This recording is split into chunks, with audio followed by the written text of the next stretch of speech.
Hello, everyone. Welcome to the 20th episode of the Sucrose Stans Podcast. Today, we have a special member. Soluna is here today. Hello, Soluna. Hello.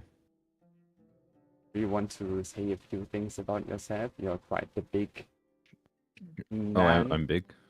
Yeah.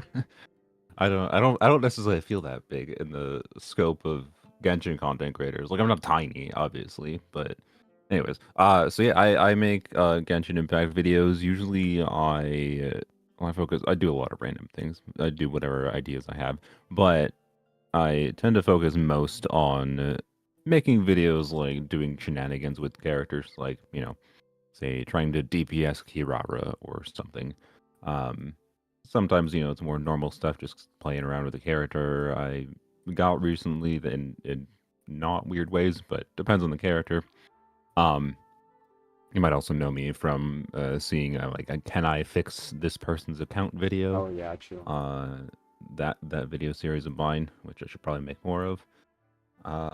Yeah, so I don't know. I just have a lot of Genshin knowledge after playing for several years, and I like Genshin a lot for the nuance of its mechanics that allows for all kinds of cool ways to, get damage output from your characters that Yes. can be You, unexpectedly good sometimes. you will then like the kit I feel like that I made today. It has something to do with transformative reaction. But yeah, Mm-hmm. Soluna isn't the only guest today. We also have Flip as usual, or like as almost usual. Okay, wow. I missed like 2 episodes, relax. Alright, hi, it's me, Flip. I normally do pre-release stuff and talk about meta. I've been on the podcast a few times. Hello. Good to be back. Hello, Flip. And lastly, we have Raulfigas. Hello, Raulfigas. Oh, He died. he died. It's okay. Maybe he will talk later. Okay, so on today's Also, hi, Soluna. I'm sorry I didn't say anything. I was doing something. Oh, there was hello.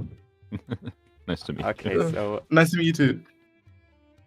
today we are going to talk about our self-made kits. These kits can be honestly like regarding anything. I didn't put like any restriction or something. We will hear very diverse kits, hopefully. Okay, I think we can just go right into it. If we make any like takes, because I mean we are also going to discuss things in the game. Just everyone has different perspectives on the game, so keep that in mind. Just don't PvP too hard in chat or something. And also later we might discuss some leak stuff, since I don't know, maybe it comes up or something. So this isn't leak free, so have been warned. Okay, anyway, who wants to start introducing their kids? I mean, Saga, aren't you the host? Shouldn't you start? Oh, okay. Well, okay, my kids are just going to show the Google document that I have. Oh boy, you're very prepared. Not very. It's like Oh. I thought you were gonna have like do a full kit with like multipliers with different levels for us and like ICE. no, not that. What's the like, poise of the attacks? Is okay, it blunt damage? It's not that. It's just it's kind of. I did put some numbers, but not like everything, and I didn't think about anything past like. I didn't make up a story. Okay, I kind of did. Okay. Well, you're more prepared than I am. I don't have that specific of ideas in mind, that's okay. but I have that's thoughts. okay. Like everyone prepared. I didn't expect that. Okay, so this is Stephanie. Stephanie is from Mondstadt, and she's a cryo bow user, and she's from the circus. Because I don't know, I feel like Linny and Lunette wasn't enough performative characters. I feel like we need more characters like that. I like the With the Wing Waves character. I forgot her name, but she's very cool. And yeah, so I wanted her to be like circus related. And she's a cryo bow user and a defense scaler. And her kit is very centered around like burst damage. So I should start with her Ascension passives, because those are like those shape per kit basically. So when each character hits an opponent with burst damage, that enemy's defense is decreased by 5% for 2 seconds. So it's for a very short duration you get this defense piece, and it can stack based on like the different characters in your team. So each character has the potential to like decrease 5% defense, and then that stacks up to a total of 20% defense. And when like 4 different characters shred this defense, the enemy enters the gefesselt state, which is just German for like trapped, and the defense is decreased by an additional 20%, so a total of 40% defense. And I made this because I feel like there's not enough like defense decrease stuff in this game, and it's kind of It's pretty much just Lisa. yeah, Lisa, and there's some Sure, defense yeah, ignore and Nahida C2, and yeah, that's basically it. Yeah, and for Ascension 4, definitely will obtain 5 stacks of elegance. Each stack will increase all party members' burst resistance penetration by 4%. I know burst resistance penetration does not exist in this game as a stat, but I just wanted like I just wanted that stat in the game, or like resistance. Yeah. Storiel player. Oh, yeah. Yeah, they could easily implement that if they wanted to in the future, but it would be a departure from how they normally design kits. So yeah, true. yeah. Isn't rest penetration just like res shredding? Yeah. Question mark. Okay, maybe. Presumably, I think in the damage formula in Star Rail, I think it is kind of similar. Yeah. Yeah, it would be. It's not Zenless. Zenless has like 4 different types of defense shred. Oh damn! Wow, I didn't even know. So Genshin is a little bit easier almost in that regard compared to Star Rail or whatever. It doesn't have all the different variations of ignore enemy defensive stats. There's also doesn't Anomaly also have separate resistances as well, depending on the enemy, as well as the what's the impact damage called? Daze damage. They all have different multipliers. I've just never wrapped my head around ZZZ stuff. Yeah, they're they're complicated. I just mentioned it because like I had to look at ZZZ kits yesterday night. One of the reasons I've not gotten sleep, and oh no, it's just always like funny looking at their character kits, because it's like Genshin, I can look at a character kit like your idea you have here, and like pretty well understand, like start thinking on how this character could be used in different teams. Zenless is just like a mess, like as you mentioned with all the different multipliers. It's just like, I don't know, maybe it's a good character.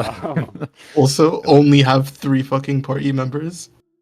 That's a good thing in my opinion, but yeah, that's really yeah, building easier, right? I think it makes it harder actually because there's less options. I mean I think I see, this is what you've done. You brought me to this, and I've immediately derailed You everything. can use it in 2 different ways. It is easier to make a full team because it's less members, but at the same time it's more limited because it's less. The ways that like team building is restricted in Zenless tends to be from characters' kits not being fully enabled, but how much that matters depends on the character. If they're not paired with other certain types of characters. Like with Star Rail, if you guys have played Star Rail, there's element damage. That enemy weakness to certain types of damage matters a lot in Zenless, kind of like Star Rail, but yeah.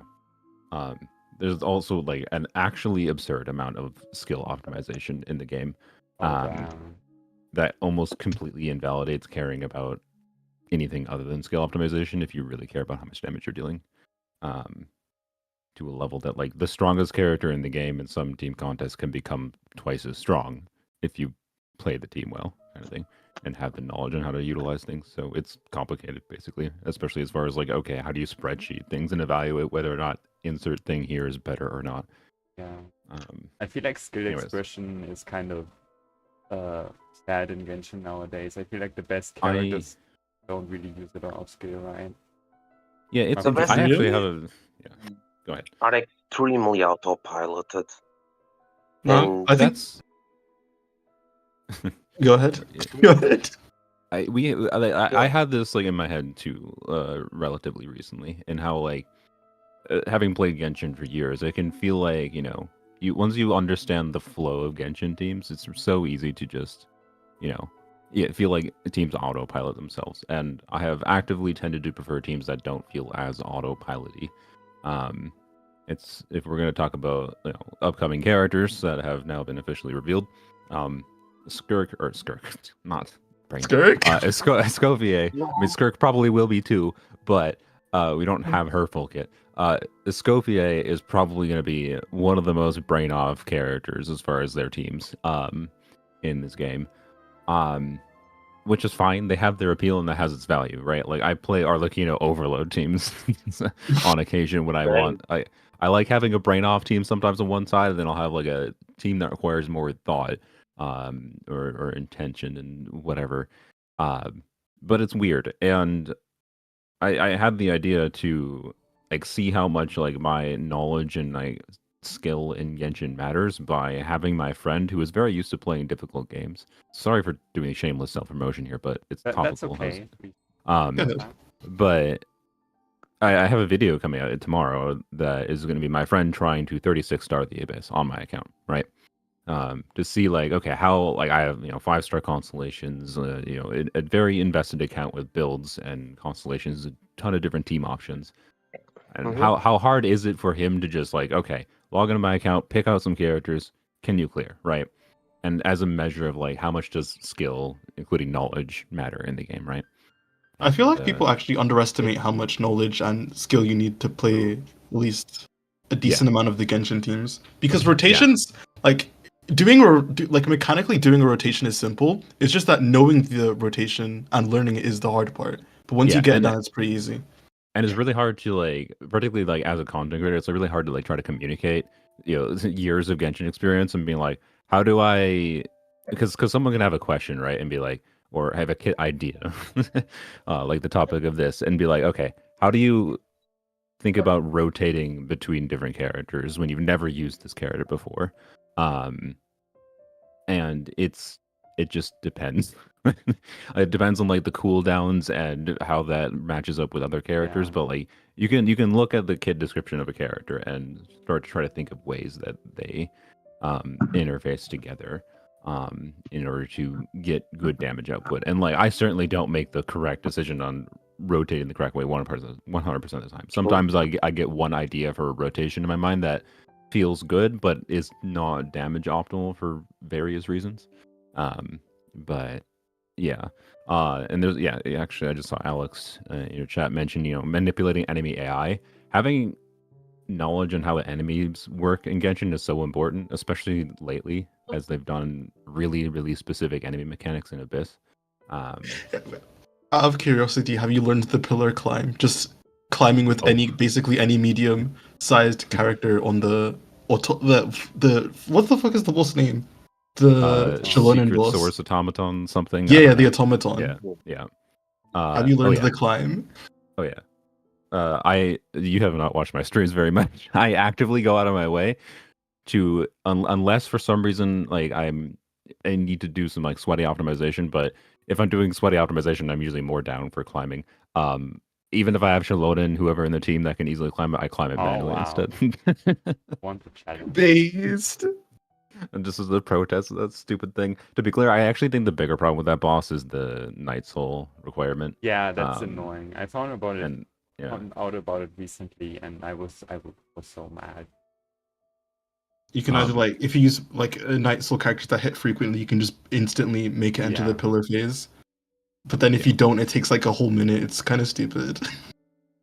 Yeah, it's annoying, to say the least. And I don't know. This is definitely this current Abyss, and how they've been designing Abysses lately heavily restricts the kinds of characters you can consider using for most players, at least.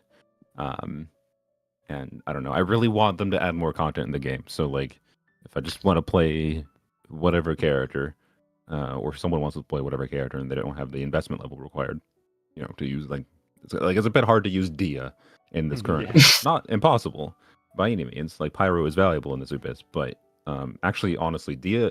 Actually, you know what? I'm gonna be a Dia salesman here. Dia is very good this Abyss. Okay, a Shevers team with Dia on the first side is like people undervalue tanking. I think sometimes tanking damage, is all it is. So her Oh, ability you mean to like tank against the Tulpa. as an off-field pyro support? Yeah, just giving you interruption resistance and taking Oh. a shite ton of damage from the enemies that are Tulpa? doing a ton of Tulpa and on the third chamber too, whatever the hydro creatures are. yeah, Oh my like god, all those the dudes shred Yeah. you. It's actually insane. Yeah. If you're Hold standing up, in Bennett hold up. circle, everything it Hold one-shots up. you. It's nuts. Hold up. That is cute and all now. Mention the team comps with Daya. I want to see. Mention He's the team. Chevreuse. Obviously. Varane? Chevreuse. Okay. Does the Chevreuse team in question uses Bennett as well? I don't know. You want me to go see if I can tank with Bennett with my Dia build? Let's go try it. The If team it I've been doesn't playing have lately with defensive utility is pretty much pointless. yeah. Hmm? I mean, yes, the Because- doing that combo is bad. Self-fighting infusion is beyond cringe when it comes to playing a character that you can't dodge freely. Yeah. The only character realistically is Chlorinde, and she doesn't use Bennett. So using Daya is effectively griefing your damage completely compared to other options. I mean, there's not really. Go ahead. Yeah, sorry. I look. So to be clear, I'm not saying Dia is the easiest route for most people. Do I think it's probably better to learn how to dodge? Particularly the Tulpa, I think people don't realize is not that hard to dodge. It doesn't take that long to learn, but a lot of players are very, very not used to having to dodge in Genshin. It's obviously not intended to be a core gameplay mechanic. But stuff like the third chamber is a lot harder to dodge, Yeah. and like Third chamber Dia is had. not it- Was it? Sorry. Yeah, third chamber is really the only thing that makes you actually have to dodge sometimes.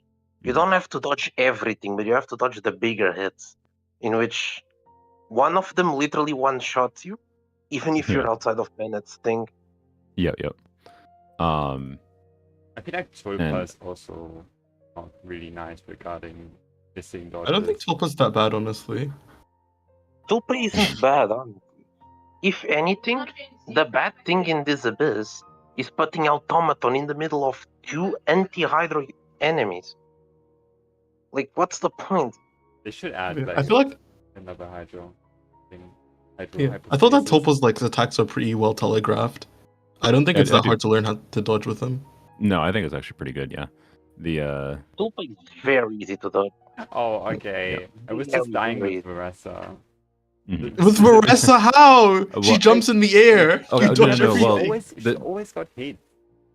Yeah, the Tulpa does like hit you in midair, and if you're in mid plunge, right? If you're hanging in midair a little bit, and she plunges fast, right? But if you're hanging in midair a little bit, I've been trying to optimize Varessa against the Tulpa a little bit, and you got to be smart with it when exactly you're plunging relative. So it changes the dynamic of when you're plunging quite significantly, to make sure you avoid damage. It's not as simple, I say. Yeah. But here, let me here. I don't know if you want to try to share your screen. Let's do a live test. So normally the Dia team that I've been using lately, is Dia Yai Yeonson Chevreuse, because being freed from circle impact is quite nice. Are you and streaming? Let me share my screen 1 second. Find where I put the icon. There it is. Okay. Pull up. All right, let's see if Dia can let me tank in Bennett burst. Oh my god, yeah, Mika. Yeah, easy. Wait a minute. Likely not. Oh no. Yeah. Go Honestly, ahead. I think Dia's got it. Wait, give me a second. I want to scream. Why did you start a Discord activity? What? No, that was not my intention. Dia's got Dia's got it though. Did you see that? Yeah.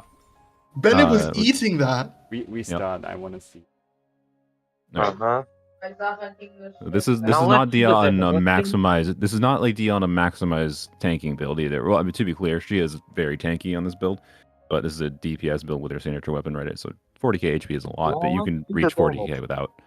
And put tenacity on her, right, where she can be a little bit of a buffer. So, it's possible to reach this at lower investment.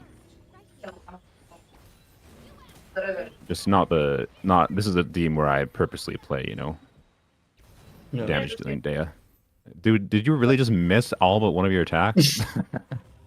But yeah. Okay, what about this hit? Actually, her skill is I think not Dea up. ran out though. But yeah, Oh, dear signature, nice. yeah. My Beat 3 the best second weapon. uptime queen, let's fucking He's actually wow. just eating it.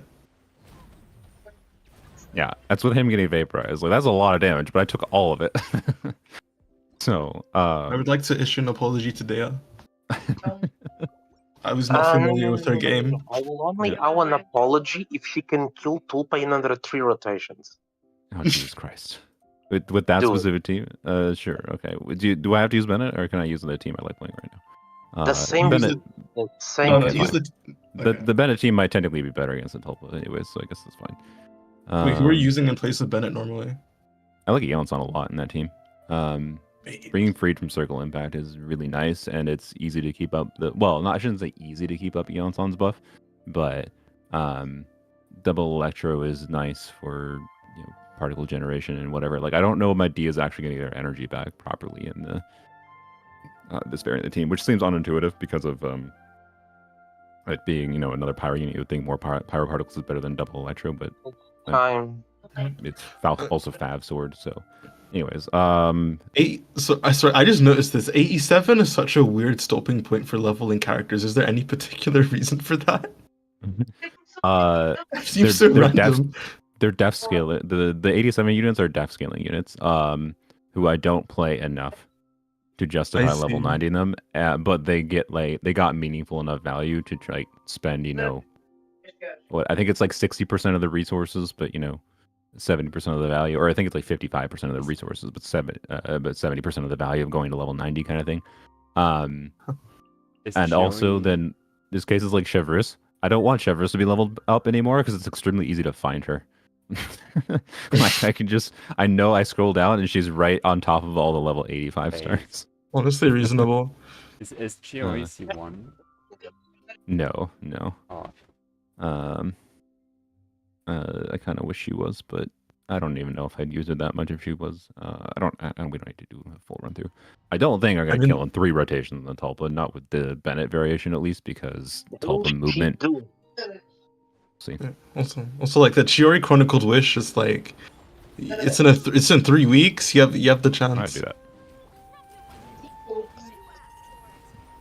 Yeah, I could consider it. Not.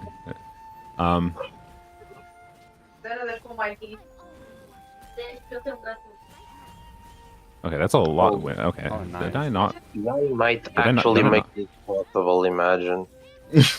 Arguably, I think it's also. Oh, I do have a good energy. Good. Okay. I do arguably. Yo. Oh no, she's no burst. GG.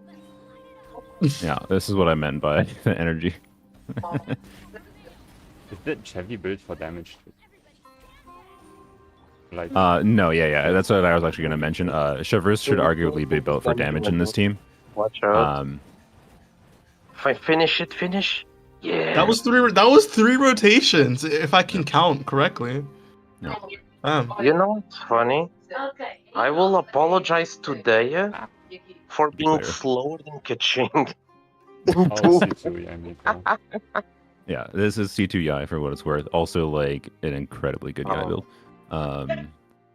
C3 Dia on Voracautions. That emblem probably would have been slightly better in that team configuration. She even has her signature and she took 3. What? Yeah. Yeah, I forget it's there. Yeah. But hey, GG. Like, I'm not recommending carry Dia. I don't recommend carry Dia unless you just want to play on field Dia. But I think Dia is primarily intended at the baseline to have weird tanking supportive utility, and I think it's crazy that people undervalue that utility, even if it has like weird downtime and its interruption resistance and whatever. And yeah, like I think it's a dick move that C2 is needed for full skill field uptime. Yeah, it should have been at C0. Like, but it's like standard banner character BS, right? I like, guess, yeah. I'm not. Yeah. So I don't know. She's a very interesting character that I still actively enjoy playing. So I Yeah. don't know. And when you get to investment levels like, having things like C6 Shivers that help amplify your damage, and they keep on releasing characters that synergize with Shivers teams for some reason, then I don't know. It's not like Yai is the most powerful character in the game, but obviously C2 helps. So I could mess around with like Fischl versus Yai there, but I do like the dynamic there because of the field time balance between the two units. Yeah. So The only thing I find weird Yeah. about like Dea's base kit is the fact that she gives 100% interruption resistance, but it's only like for 6 seconds, is it, or something? I mean, I think their intention, like if we're gonna modify Dia's kit as far as more in line with maybe something this stream of yours, this podcast, like I would probably increase her multipliers or reduce her energy needs, but her kit kind of does that in her constellations, of course.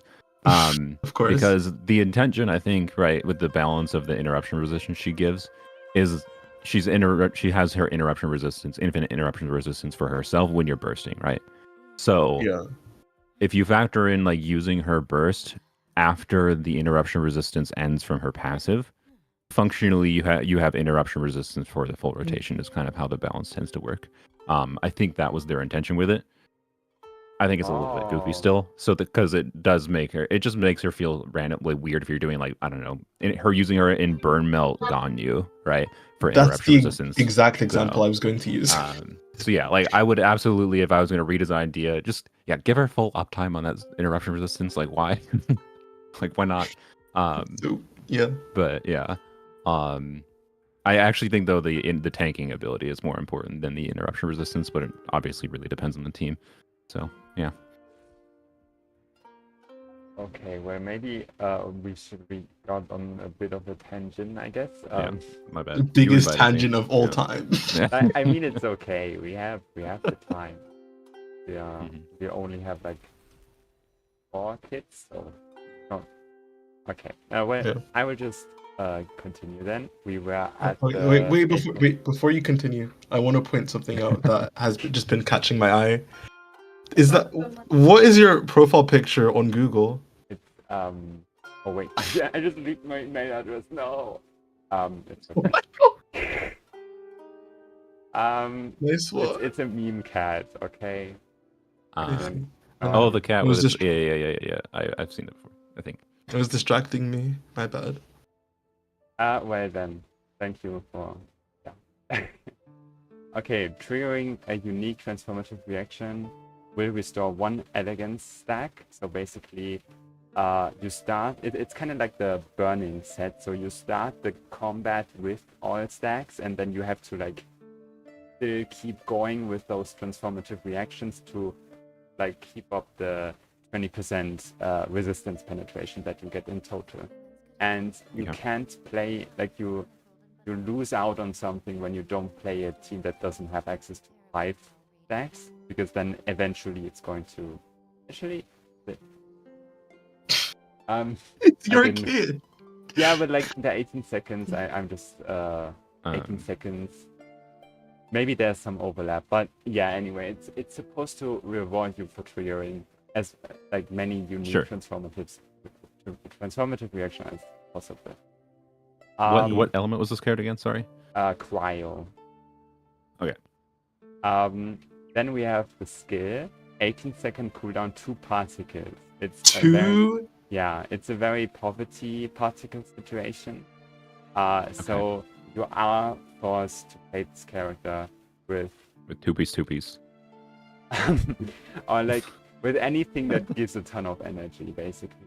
Like with any character.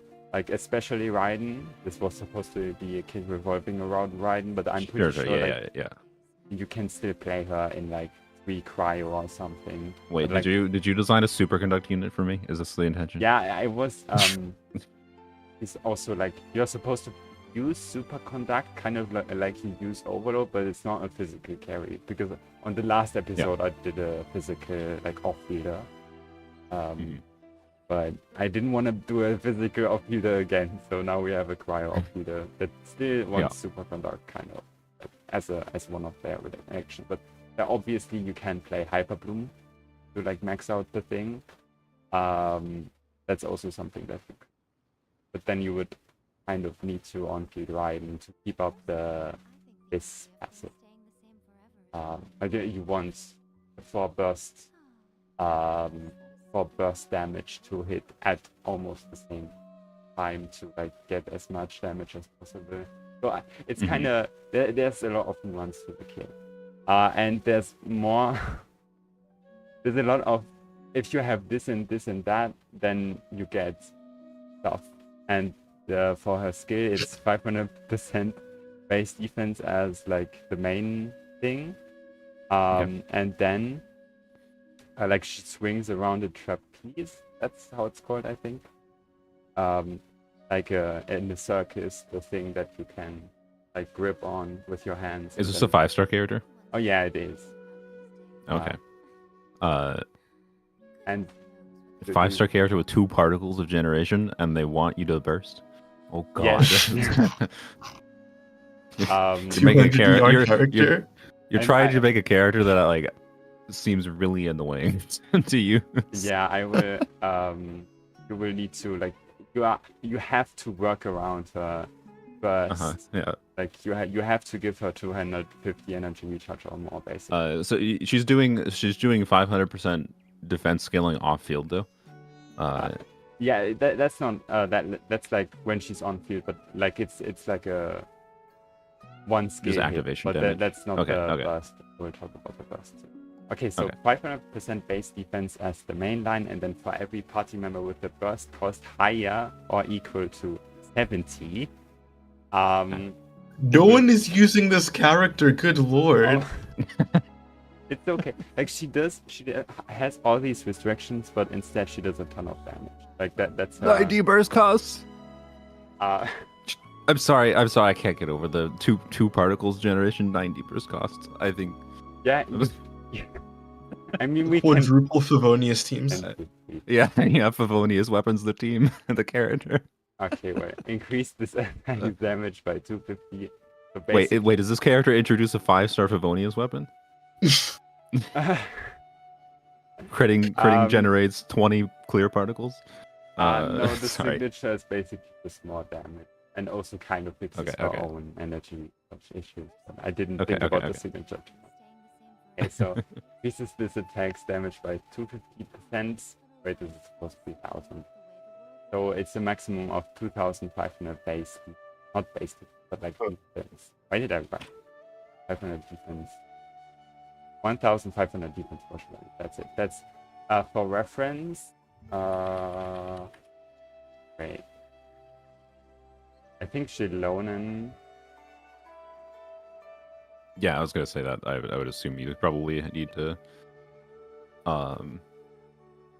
Shilonen has the same. Like it's 500 times 3 when you put her in 3 geo. And I really like her burst, so like building around her burst damage. I think it's fun, even though it's not good, but like it's funny. The main problem with mono or with DPS Shilonen is just how restrictive her teams are to get her to do damage, not like the actual damage. I mean, the actual damage is not incredible to be fair, even, but it's actually just the team restrictiveness that's probably. I don't think kind of like plunge Shilonen. It's the way you actually DPS her, unless you got C6 is what I would say. Or other high investment ways of amplifying damage. It's still fun because like you still get to see her special plunge animation, whatever. It's also interesting when I was playing C0 DPS Shilonen plunge, you can if you're optimizing things, you can get 7 out of 8 Shan Yun plunges out on Shilonen with C0, but it's like it's tight and you got to practice it. And when I was testing it, I think it was theoretically possible to do 8, but like ridiculously like hard. And like C1 actually enables you to do the full 8 without a question. So what kind of? How do you cancel it though? With the you gotta do dash normal cancels, attacks? I believe. You dash cancel it? Yeah. But doesn't that kill her Night Soul bar though? Does it? Maybe it's a normal attack cancel. I don't remember. I haven't done it in a while. I haven't done it since our launch. I'm sorry. I'd have to revisit. You might be correct. I think it might. end up consuming. Yeah. Yeah, you're right. It might be consuming too much Night Soul, so That's it's probably actually- normal attack cancel.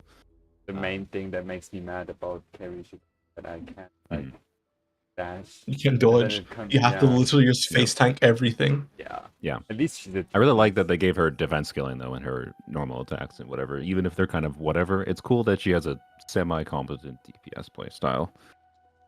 Oh my god, Foster is here. Hi, Foster. Never let Flip cook again. Okay, Flip is not. I didn't even do anything. Okay, well. Yeah, Regarding her if you want burst- to finish, describing her quick. I already have some thoughts on the team building level. I like some of the ideas going on, but yeah, go ahead. 90 burst cost 18-second cooldown. Summons a cute-looking circus monkey, throwing frozen bananas at opponents every 2 seconds. I was thinking about Nice. the Honkai Star Rail monkey banana brain rot thing because I just thought it was very Okay. fun. Like when they an island full of bananas, like the TikTok they made, it was peak. It was rapper release, peak Honkai Star I see. Rail. And then dealing AoE cryo damage based on Stephanie's defense. When her energy recharge is above 200%, yes, another restriction. Oh my god. The monkey will throw an additional banana, dealing 50% of the original banana's damage. So Okay. it's a 15% Okay. direct damage when she's above So you 200. wanted more emblem characters, I'm hearing. Yeah, pretty much. Yeah. While this ability is active, it is counted as burst damage. I forgot to put that in here. So it also benefits from emblem and Raiden's damage bonus. Yeah, then the signature, I kind of fell asleep. It's supposed to be like a team-wide burst damage increase, like 10%, not too much, because I feel like that's like the first part is always like a small stat stake, Sure. and then the second one is like its individual passive. And I feel like it would be cool if a character would. How much energy does it refund? You mentioned it gives energy, or it would fits her energy. Because if it doesn't refund like Maybe 30 to 40 20. flat energy, I'm not Oh, kidding. no. I think Fav is better. Like, I think Best Fazbo weapon might in be the game. better. She's a def scaler. She doesn't need a high base attack weapon. Fav would give you like 60 of your whatever ton of energy that you need. Is Pav bow? Is it low base attack? Yeah, it's Southbow's fine. low base attack, yes. Yeah, it's 454 base Damn. attack. It's a 454 base Oh, attack, no. 60 Shit, ER I made weapon. it Favonius. I made it Favonius. Made a Sure. Favonius character. You made a very Favonius coded character. Okay, maybe you don't go for the signature But then. that's a very Um, 5-star weapon. Low base attack, the lowest possible, which I believe is 542, It's and not- make it even.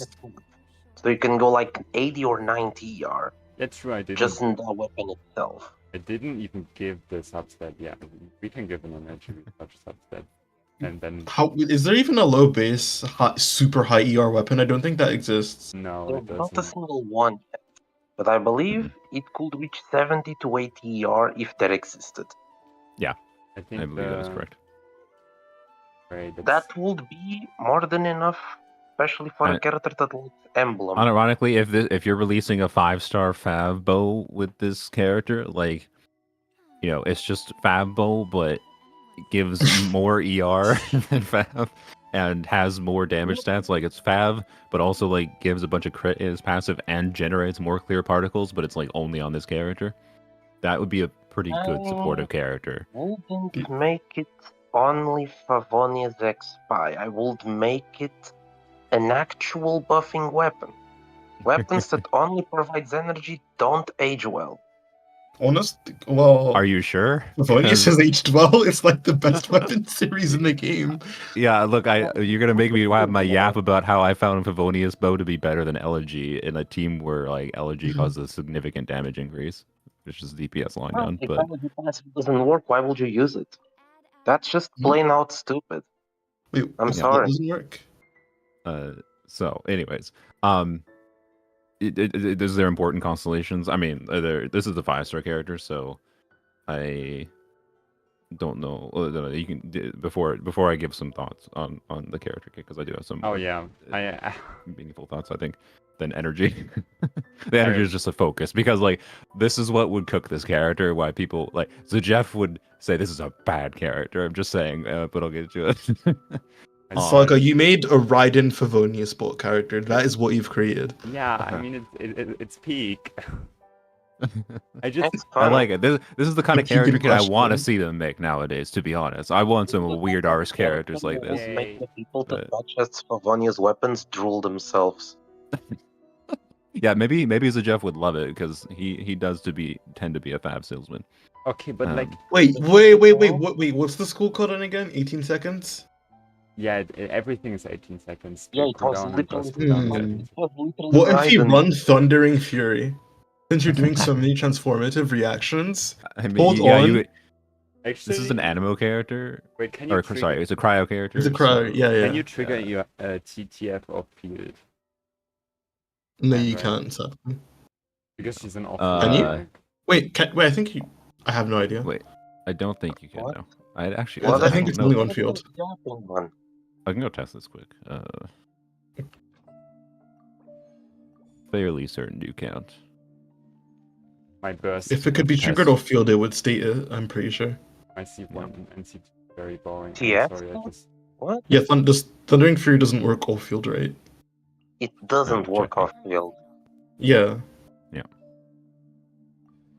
I have 11 sets of TF, I know this. okay. Okay. I'm Okay. more concerned about why you have 11 sets of TF.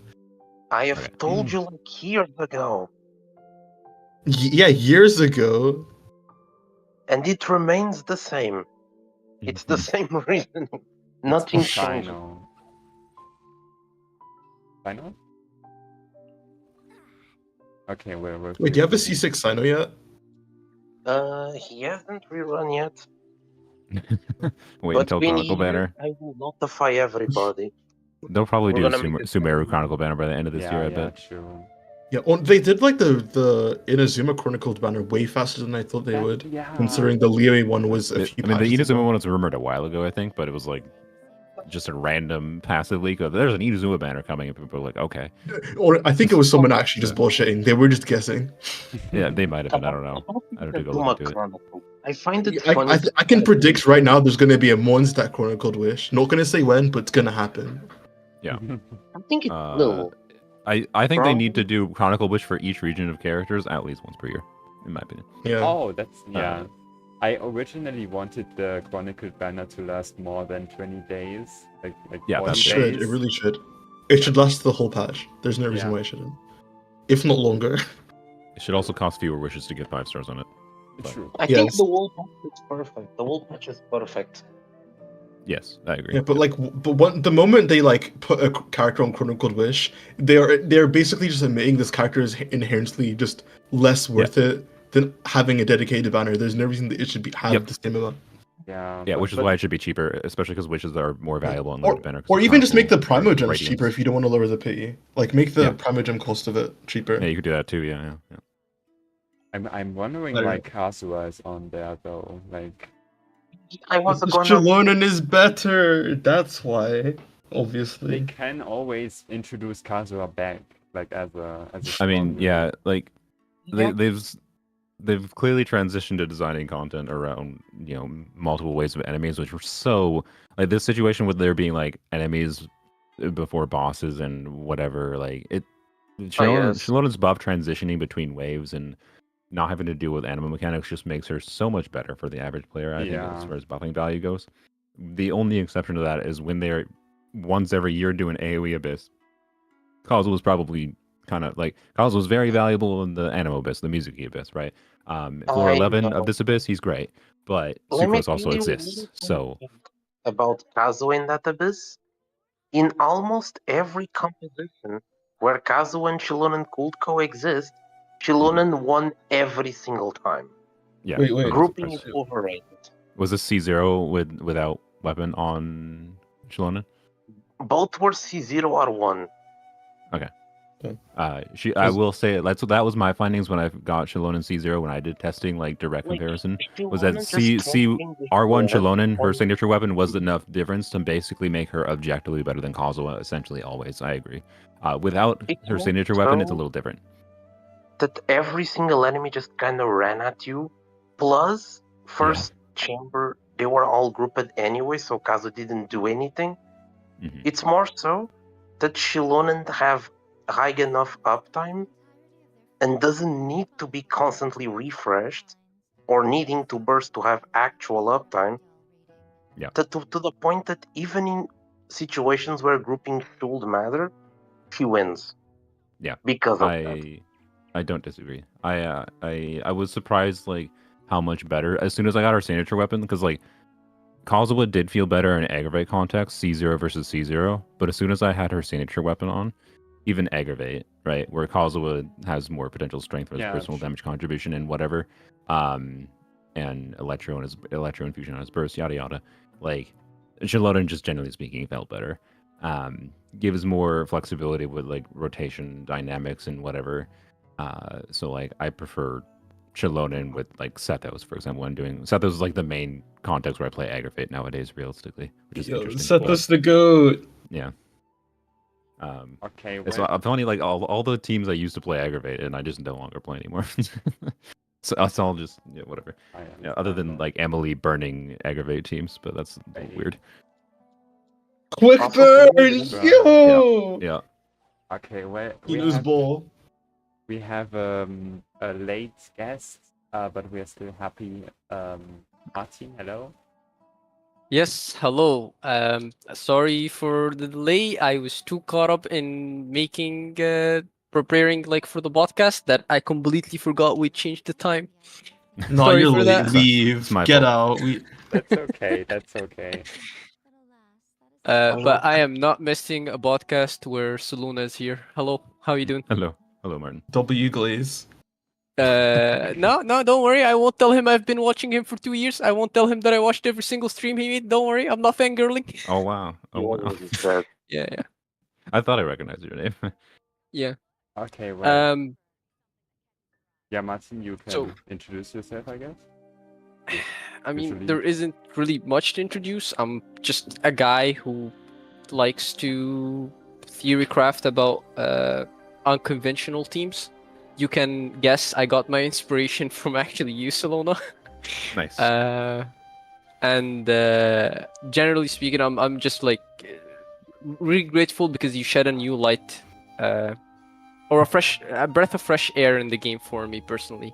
Like I really appreciate it. But yeah, I just got into theory crafting, then it slowly transitioned into okay, characters can clear, so I'ma just focus on characters who can't clear to try to get them to clear. That's been my focus as well. I appreciate that you've embraced that. No worries. I may have took a lot of your ideas and a lot of your team concepts and actually shared it directly here. So I kind of feel like if you're here, there's no reason for me to be here, but I'll join regardless. bro. I think even if you have some of the same perspectives as me, you'll probably find some random thing where you disagree. There's someone in your chat that says they really dislike me. There you go. Oh no. Probably because I said C2 Farina is not worthwhile for most players. That's base. Anyways, it's my favorite constellation in the game, but it still doesn't mean it's actually worth it. Anyways. Yeah, that's what I also tend to tell people a lot. Like, and I try to reference like your video as well to just be like you can literally see the difference it makes. Like, if you're not someone who likes to experiment with different teams, for most people it's not gonna make that much of a difference, especially where they usually run Farina in teams that anyway have combatant healers. Yep. Yeah, I did. If anything, her C2 just makes single target healers actually be decent for her. Yeah, 'Cause and that's a what you lot less annoying to play. Yeah. Yeah. With trying to optimize getting heal, like getting Shiloden to heal at the right time on your different units to get your max like optimized damage bonus with a non C2 arena is annoying. But as they release more overpowered healers, don't know what I'm talking about. That also do buffing and a crap ton of damage for some reason. those options for Farina make C2 even more unnecessary, in my opinion. So it depends. It depends. Farina's a weird character. I think she broke this game, but I also appreciate how she broke this game.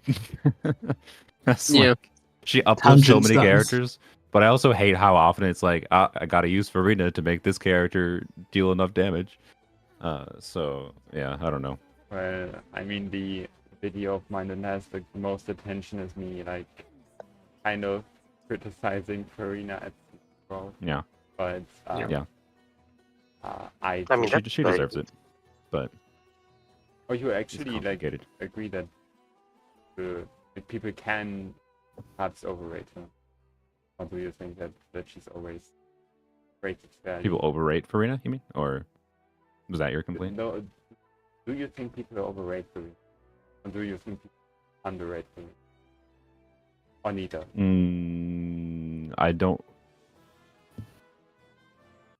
don't think there's a universal answer to that question. I think, like, because it depends on how you're framing and looking at the teams people are using Farina in, right? And the fact of the matter is, like, the vast majority of players just use her with Nuvilat. Yeah, like, yeah, and for Nuvilat, she is very big. And like, and the Nuvilat content, it's like, yeah, she's just good, but like, saying that, but there is a really big theorycrafter nowadays that is apparently very reliable, named Zajev77, that has recently just said that the difference between Farina and with Nuvilat and Nuvilat without Farina isn't actually that big. Yeah. Which is why it's so weird to me. Is like that's what when Farina first came out, I remember playing Farina Nuvilat. I was like, By the way, just saying that's a complete lie. The difference between with Farina and without is pretty massive. Well, so like I think in practice it tends to be just very easy because of like balance of energy needs, and whatever. But he only has one team. Well, two if you play Vape. I mean, in his launch, remember, like you didn't have to amplify his personal damage anywhere near as much as you have to nowadays. Yeah. I think it's mostly also talking about the fact that he doesn't rely on her. Like, sure, she's there, she's nice, she's great, but the difference between the second team without Farina and the team with Farina isn't going to be the difference of you clearing or not. It's just a cherry on top, and a lot of the time, since Farina is so flexible and demanded by so many units, it's actually more beneficial to use her on a different side. Yeah, it's still Nuvilat. It's still gonna clear relatively easy. It's not the bottom tier carry. Come on. Yeah, for sure. But and his C0 kit incentivizes not doing double Hydro to some extent. Like you get bonus damage by not using Farina. It's truly remarkable. It is very noticeable the difference between with and without. Yeah, the only situations where you can actually outdo taking off Farina is if you have high investment on Nuvilat and you play him in Vape. That's the only way. I don't think anyone is arguing comfort though, right? Like for comfort, for sure, you just run Farina. But like, if you want to cheat, like chest, I guess as they call it, like sure, you can just play him in Vape and like keep resetting till you get a faster clean than Farina, and it is possible actually to clear faster than Farina if you know everything lines up perfectly. Yep, Nuvilat Hyper Bloom always exists, as Farron is mentioning in chat. Let's go! Nuvilat Hyper Bloom mentioned! Look, it's Hyper Bloom, and it's still usable. True. It's usable, but like, Nuvilat's a weird character. Sorry for talking over you. Let's say, like, I don't know. I have actively barely played Nuvilat after Farina released. Like, Farina released, and Farina made me want to play all the non-Nuvilat teams. when he originally released, I didn't feel as much of an increase. Like C0 Nuvilat with C0 Farina, because I waited over a month. I waited like I think 2 months before I activated C2 Farina and C1 Farina. And like I didn't see such an incredible uplift in Nuvilat's performance at that time. That was like, yes, I need to play Nuvilat with Farina. But I also very immediately transitioned to just playing Farina with a whole bunch of other teams because that was more fun. So I don't know. I haven't experienced the full like dearth of using Nuvilat with and without Farina as abysses have changed a little bit, right? And I do. So yeah, I don't know. Like, I get why people want to pair them together. And They have perfect synergy. That's why. Yeah, exactly. They're obviously made to have quite good synergy. I think they did a good job though in Nubilet's base kit at least. His C1 completely basically forces a more obvious gulf between Farina and not with him. But like I don't know. He's a weird character, but as far as like Farina being overrated or underrated, we're starting here. Precious.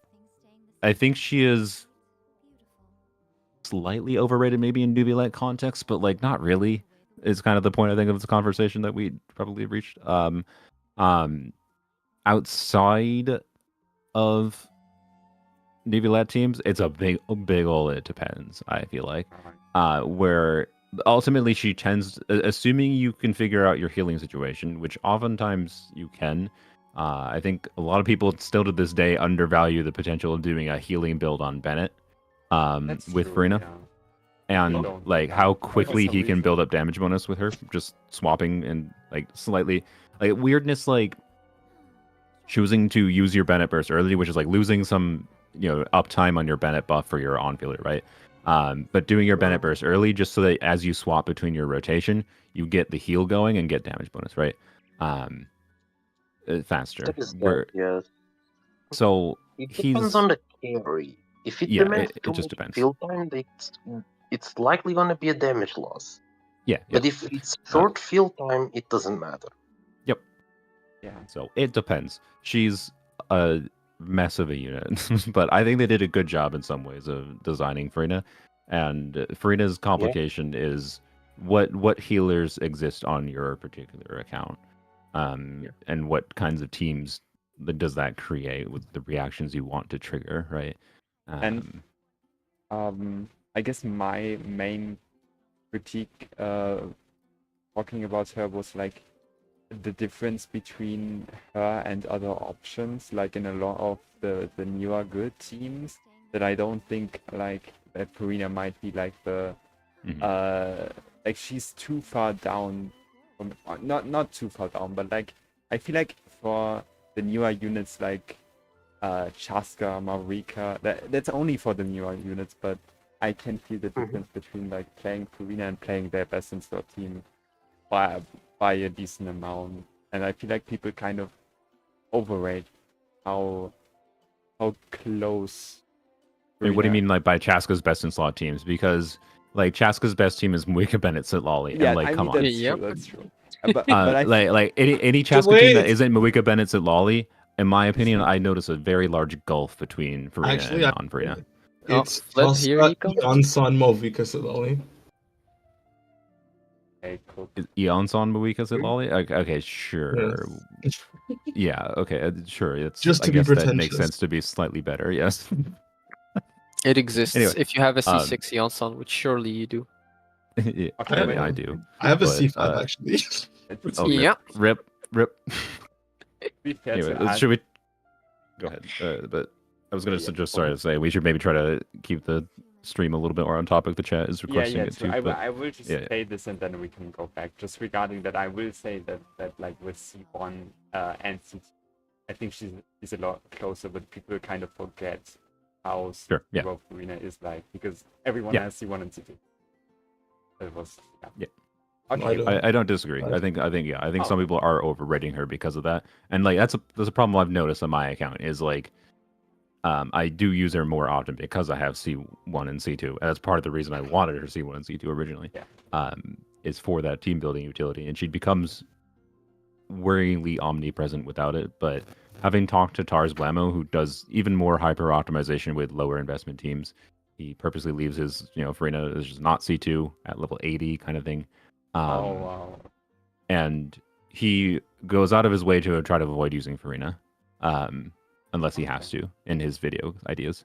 I don't think he says this very much in videos, but he does that. He tries not to use Farina. He strongly feels that Farina is a mistake on a design level of the conjunction of doing too much damage buffing that's too completely universal and being a relevant element for application and doing damage herself, right? So I don't know. There's different perspectives you can have. So Yeah. Okay, wait. Regarding the character, I mean, Martin joined, Mhm. so I guess I have to explain the character again. Here, can I Oh, explain? no. Yeah, Yeah, let me, no. Here, let me try to explain. Let me try to grok it Okay. because like that, then you don't have to explain everything again. So this is a cryo bow unit that has like circus theming, which is cool. And they have a kit that there was something that incentivizes transformative reactions, but I think that was just like a trigger for them to get more damage out. If I recall, like personal damage out.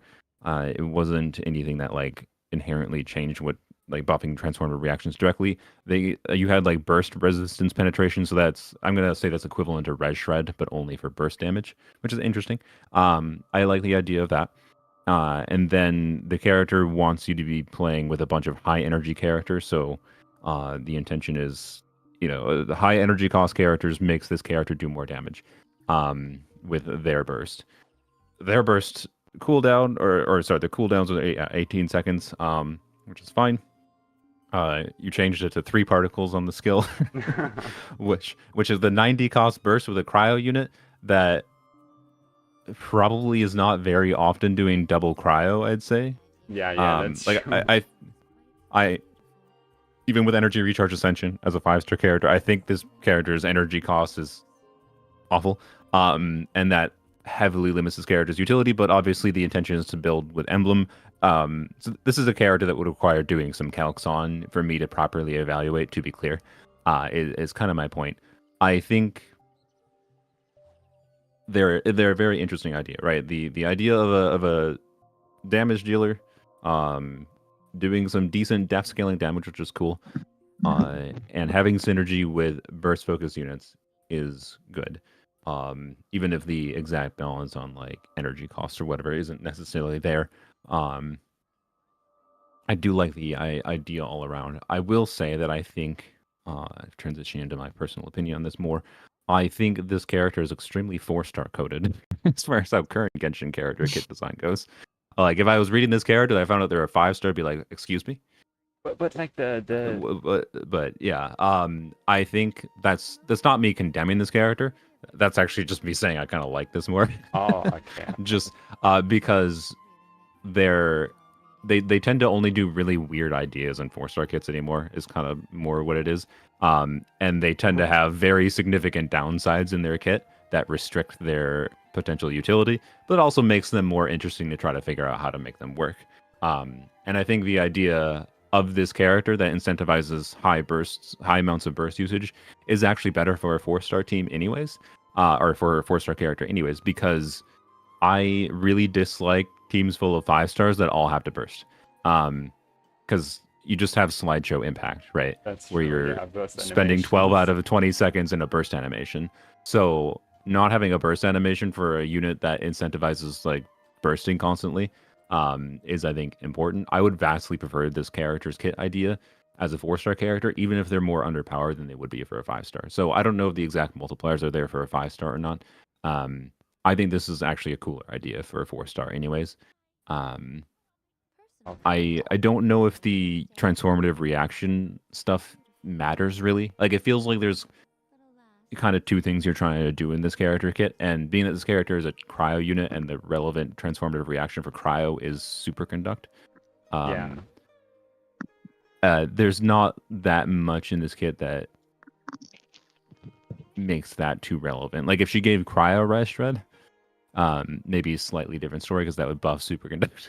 Okay, Slightly different story. yeah, I did that because I felt like I wanted to give her another like team-wide buff, but I didn't want Sure, anything that like would. I still wanted something that would anti-synergize with her, like her being played in teams with multiple like cryo characters. Like I feel Sure. like Escoffier does too much for that already. So Yeah. I wanted her to have like a completely different identity with you being able to play like a 4 character. Maybe I should do like a burst. I think all you had to do was like specify. So I don't know how much knowledge you have, Saga, on like ICD, so like when yeah, characters I actually do- apply I their do have element. a lot. Okay, good. So like I think that's the kind of thing, instead of like having a specific call out to like triggering transformative reactions, which if this was a kit in game, it would say like specifically triggering superconduct kind of thing. Just have the character apply a bunch of their element, like off field in particular, right? That's how I think you would incentivize that without having to specifically say, you know, get stacks through transformative reactions being triggered, because that basically just really restricts this character's teams, when I think this character would need to have some flexibility in just being paired with various burst damage dealers, right? Or not necessarily burst damage dealers, but just high burst cost units, right? Is the core gimmick, I think. And saying this cryo character requiring and triggering a unique transformative reaction essentially forces you to have to use like Raiden, for example. I don't think it actually really incentivizes double cryo that much, is my overall vibe. But it's also kind of a problem of how superconduct works to an extent. So I don't know. You could change the element of the character, and maybe that becomes a little bit more relevant, right? Yeah, I like the idea of superconduct being like something that you trigger, because I also like Shatter being good for Terminate and Ice being good for Navia. Like as in, this is a dog shit reaction, but they can use it like purposefully. Don't use its function, but like use it to if you know what I mean. It's like that was the idea. What team would you like? What team would you like to? Just Raiden. Yeah, but Raiden then Yeah. what? I think Yelan or Singcho. Probably. Oh, I have the You can- perfect team. I mean, It's a character. oh, It's a character that likes probably Hydro even Cryo. double Electra, right? Hmm? You could probably even just run double Electra here, also for Electra Yes. resonance, more energy, I and think you Electra have is to. the transformative reaction element. Yeah. That's true. So yeah, either Hyperbloom stuff, double Electra with Pyro maybe for Overloads too. Those would be my two main options.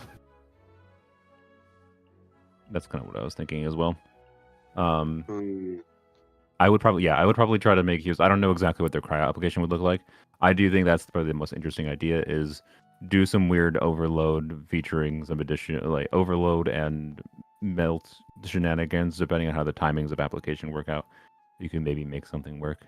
The interesting part regarding the application, it's 2 hits like every 2 seconds. So I didn't think about ICD yet, but if you are above 200% energy recharge, the ICD would probably, like if it's standard ICD, then it would be every third. Applies cryo every 2 seconds, probably, based on the like Sit Lolly, Rosaria, whatever existing. Yeah. That I think, that would probably enable. I don't know how long the duration would be, but that would probably enable doing something like I mentioned. So I don't know, something like as far as non-Raiden teams. Just does this character have to be on field a little bit to get their stuff out, or do they? Oh, they are relatively short field. Okay. So yeah, I don't know, but yeah, Electro units like Fischl or Raiden, plus off-field Pyro. We'll say Pyro Traveler, not she who shall not be named. True. Actually, they don't do off-field burst damage, badly, right? Okay. Oh, they don't. Okay, so you have to. Well, Like, if their burst is doing on-field damage, like the intention is like a Shalonen style on-field a little bit, I'm fine with that. That would push me towards doing something like Fischl, Pyro Traveler, Moika off-field, whatever, and their Def Scaler. So the Farina, but there's no healing. I think so that wouldn't actually make sense, but slight joke. That's a problem with like many teams in this game, in that like Farina's the universal one, so like you shove her in the team because that's how you buff defense scaling damage kind of thing, right? The problem would then be that like Farina also doesn't do off-field burst damage. Like specifically a unit that you play with. So yeah, that was mostly a joke, but yeah. That's okay. There was no healer on that team, anyways, right? So Farina, not Farina. So like Fischl, Official doesn't have a high enough burst cost with what your burst requirement was with over 70. Yeah, maybe I made too many restrictions. I'm thinking about It's Yeah, jungling. time to bring out Yai. I mean, I guess. I was about to you know what? say, You know what? what That's fine. about Let's just do Yai. what about prototype Amber AI? That way you can have Oh, some oh, for God! Karina. Oh God! We're forcing Farina in anyways. I'm just joking. I was just like I I originally was gonna this, say, wait. Oh, go ahead. originally this was like just reactions in general, different Mhm. reactions. But then I was like, I was too scared that it would immediately force the team rational, but with her instead of Bennett. So then you have Zhang Ling doing off-field pyro burst damage, Yelan doing off-field hydro burst damage, her doing off-field cryo burst damage.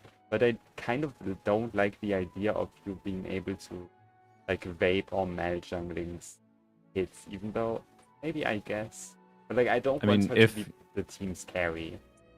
But I well, she's if not I mean, really if doing- if her burst isn't doing off field like procs, I don't know. I don't think it would replace Bennett. Like Bennett is a really big loss for that team.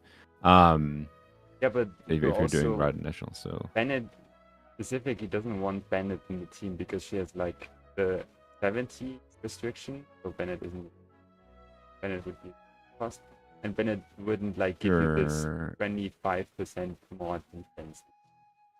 So, You know, I'm just saying for like Xiangling and Raiden's damage. oh, you mean Yeah. like from their perspective? Yeah, I mean, I guess Yeah, you would not do that. And like they Xiangling is a different character when you don't have Bennett with her. Or Eon's on nowadays, I guess. Maybe But we need another um of you, Tyrone. Honestly, I so- think Chevreuse is a pretty good Bennett replacement. yeah, I agree. It's I agree. anyway. Particularly, yeah, she's easy to funnel energy to Xiangling. Yeah, also, like, I think it's 5 particles on her holdie. Mhm. That's true. I think. Well, wait. I think it's 4, but I don't remember 100%. Anyways, I I think this is don't like an interesting character idea. It's But 5, yeah. Okay. yeah, well, I think it's 4. But you can double check on Amber. It probably says in the advanced details. I guess we can on then, right? Or did you want to say?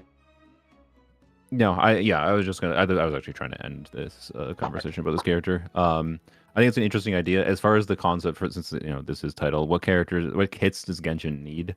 I don't know if the game needs this kit. Like, I think this is a kit that is interesting. In like, okay, if you like this character has very interesting teams building directions, right? And I don't know exactly what the balance would need to be if there are 5-star or whatever. They are interesting. But I don't think this is something that like people feel a need for in Genshin That's right true. now. And I don't have any direct idea that like, yep, this would enable new styles of teams to play existing characters in new ways as it currently stands, but it wouldn't be that hard necessarily to start to get that character to do that by changing what they do a little bit. Yeah, the main thing I wanted was just another Raiden. I feel like Yeah, Raiden I can see that. Yeah, has too little. Raiden doesn't. They just don't have give any- Raiden supports. Yeah, she doesn't have any attention. Like last. I think Raiden needed to be able to refund energy to other characters in the team without on-building her for like 7 seconds. That's I actually true. think that's Yeah, one of her that's biggest true. core design flaws. She was intended to be like partially a decent damage dealer. Even on her release, she wasn't like a crazy damage dealer, right? Her strength was heavily carried by how overpowered, Xingqiu, Bennett, and Xiangling was, right? For the longest time. And she gained more team options over time, which is good. But like she wasn't intended from the start to be a really good damage dealer on her own. It was supposed to be she does damage and she also batteries your Yeah. team. Exactly, right. But the number of like team contests where that was relevant was limited because of her field time requirement. And she's still a fun character. I really like short, medium-ish field time units like Raiden. But it's a little bit hard, I think, to think of new characters that incentivize using Raiden specifically because of Raiden's own limitations. Maybe Raiden should have like given the burst refund immediately on on using her burst because that would incentivize a more Yes, I weaker agree. like play style Yep. where you like do her burst. Yeah, you can just give burst her and then swap off. off. Yeah, I absolutely agree. Giving a flat energy refund just based on her energy recharge stat would have been super cool. Like, I don't know, like a reason to build 350 ER on Raiden would have been really funny. That could have been an incredible supportive utility. Like, imagine she just like They kind of refunded, like she took her energy recharge stat, divided it by I was gonna say 4, but that would be way too much. Divided by 10, You could right? honestly So if divide you, it by 10. Yeah. yeah, divided by 10, and that's how much flat energy she refunds directly as soon as you activate burst. That's super interesting. But that is not what we exist. But that is a character kit that could exist in the game. They could add that in the future. I would say that could be a character that could enable new kinds of teams. Changing the dynamic of having a character that refunds a ton of flat energy and that's their main kit gimmick. Like if they do like off-field application of some element, and then refund a ton of flat energy and that's the main thing their kit does. I think that is actually a kind of character that would enable new kinds of teams and could randomly show up instead of like having to put a bunch of favs on the team. So That would have enabled Eula to do so much more.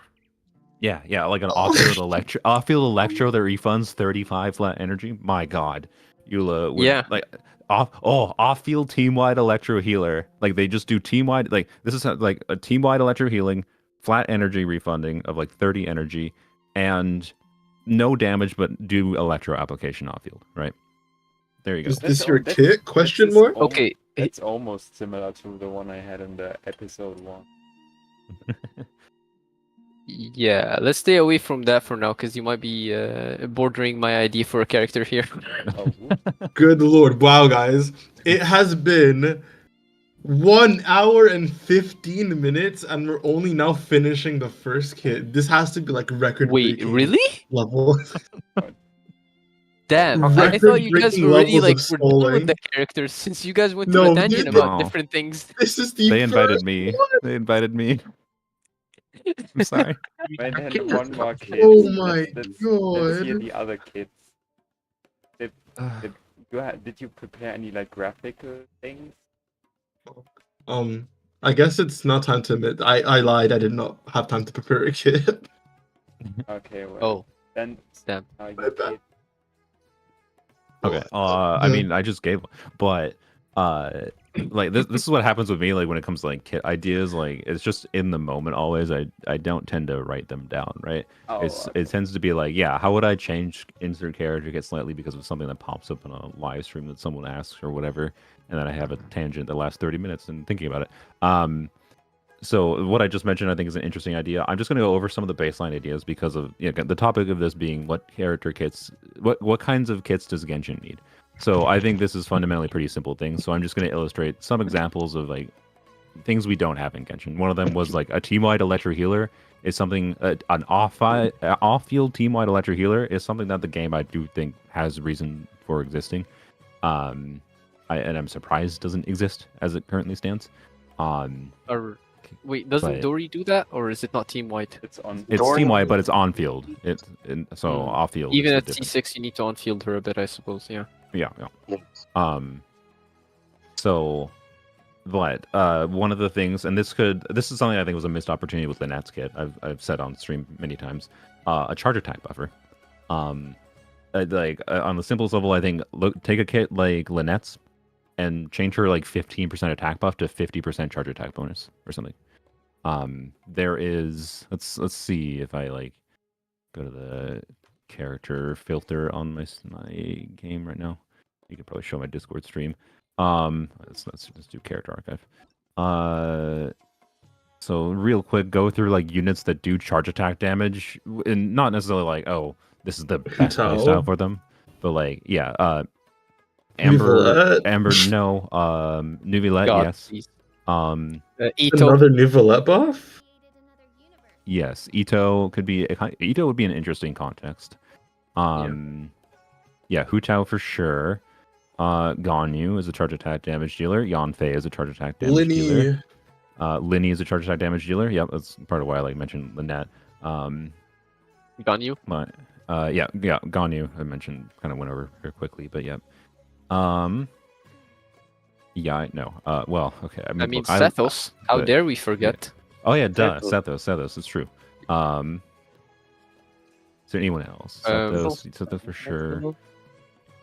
You Was that sorry? could also argue Raiden does a decent Sure, amount, yeah, but I'm not yeah. sure if it's classified as charge attack or Burst burst damage. damage still. It's burst damage. It's doesn't burst work. damage. Yeah. So yeah, but you are. Okay. It would depend on how the buff is technically implemented, I think. But it probably would be charge attack damage bonus, which means yeah, it would not apply to Raiden. Also, DPS Tenari, I Farazan- guess. Oh yeah. But Tenari is a good one. Did we mention Chaska? Oh yeah, Chaska. Oh, yeah. Yeah, duh. Chaska. Just Yeah. Derp. And she appreciates having different options for like Okay. off-field whatever. So yeah. Hear me out. God. Kiching? It's What about Technically, but yeah. wait, Yongfei too, actually. Yep, Yanfei. And Uh, Klee, by Yep, Klee. extension. Berkeley. So yeah, a Um, lot of earlier units, really. Not as many newer units for sure, but I don't know. There's like definitely enough space for it. Wait. That I think it's an obvious thing to have in a 4-star character kit in general, is what I would say. So, Wait, do you know what's funny? Technically, Movuika. yeah, I yeah. wasn't going DPS Farazan. Movuika's optimal combo is 3 C. Fuck, what? How do you even just say the notation? It's like 3 C3 F. Yeah. Or something Yeah, stupid like it's that. it's two C3Fs into D, one D, CF. don't forget the D. Yeah.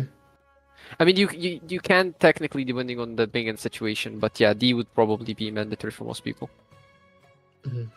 That's so funny. My My favorite charge attack DPS Movuika. and Tussie Arlecchino. No, sorry, we're getting into the weeds of charge attack buffers, but like it's obviously clear that like there's enough characters that do some component of their damage with charge attacks, right? Obviously, a relatively limited number that have primarily charge attack damage, but a decent number that have some component of their damage being charge attack type damage, right?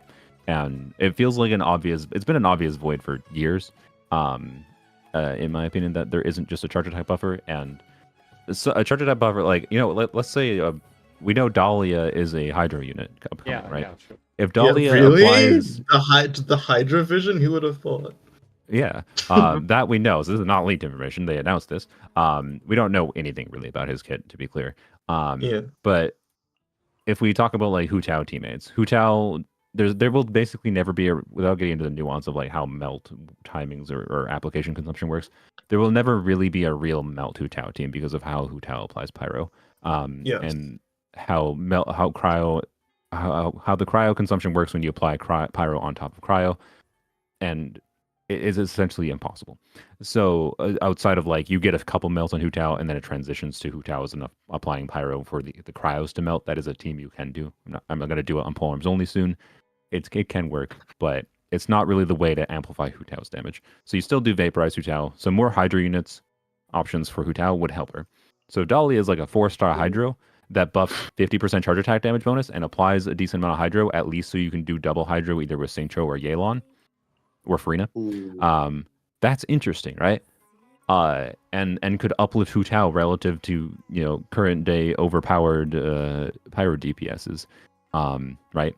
So I think there's a significant value to that. I would like to see them do it. I think it would be very cool to put that in Dahlia's kit, actually. Yeah, I mean, You know, as cool as this might sound, it might finally allow Luke charge attack not to be as mean. Because he does have a blaze style where you give him Kokomi, you give him another source of Hydro, and you make use of that darn passive that they gave him.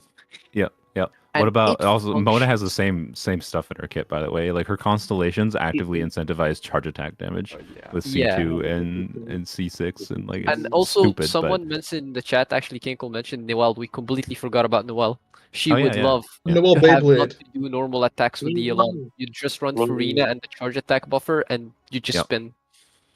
And let's not forget DPS Sara. True. I'd rather we mention DBS Farazan first.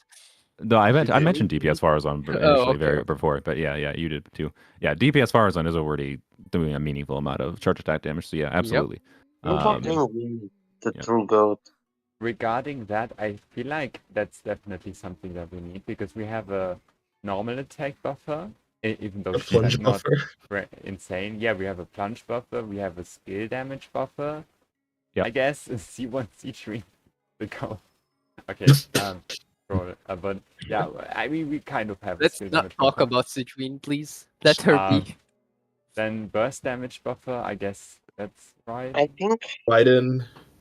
Kind of. I mean, it's 15% burst damage bonus. Wee.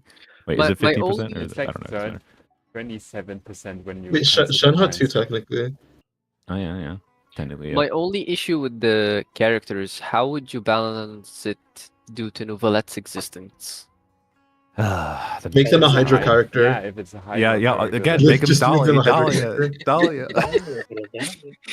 But even if you were to make them a Hydra And- character, it would have to depend on like how the formula for the damage is. Because if it was just he does like 15% more damage, even if he's Sure. Hydro, that's still a lot of So, damage. okay. To Nouvellette. And Hydro and doing normal attacks is required.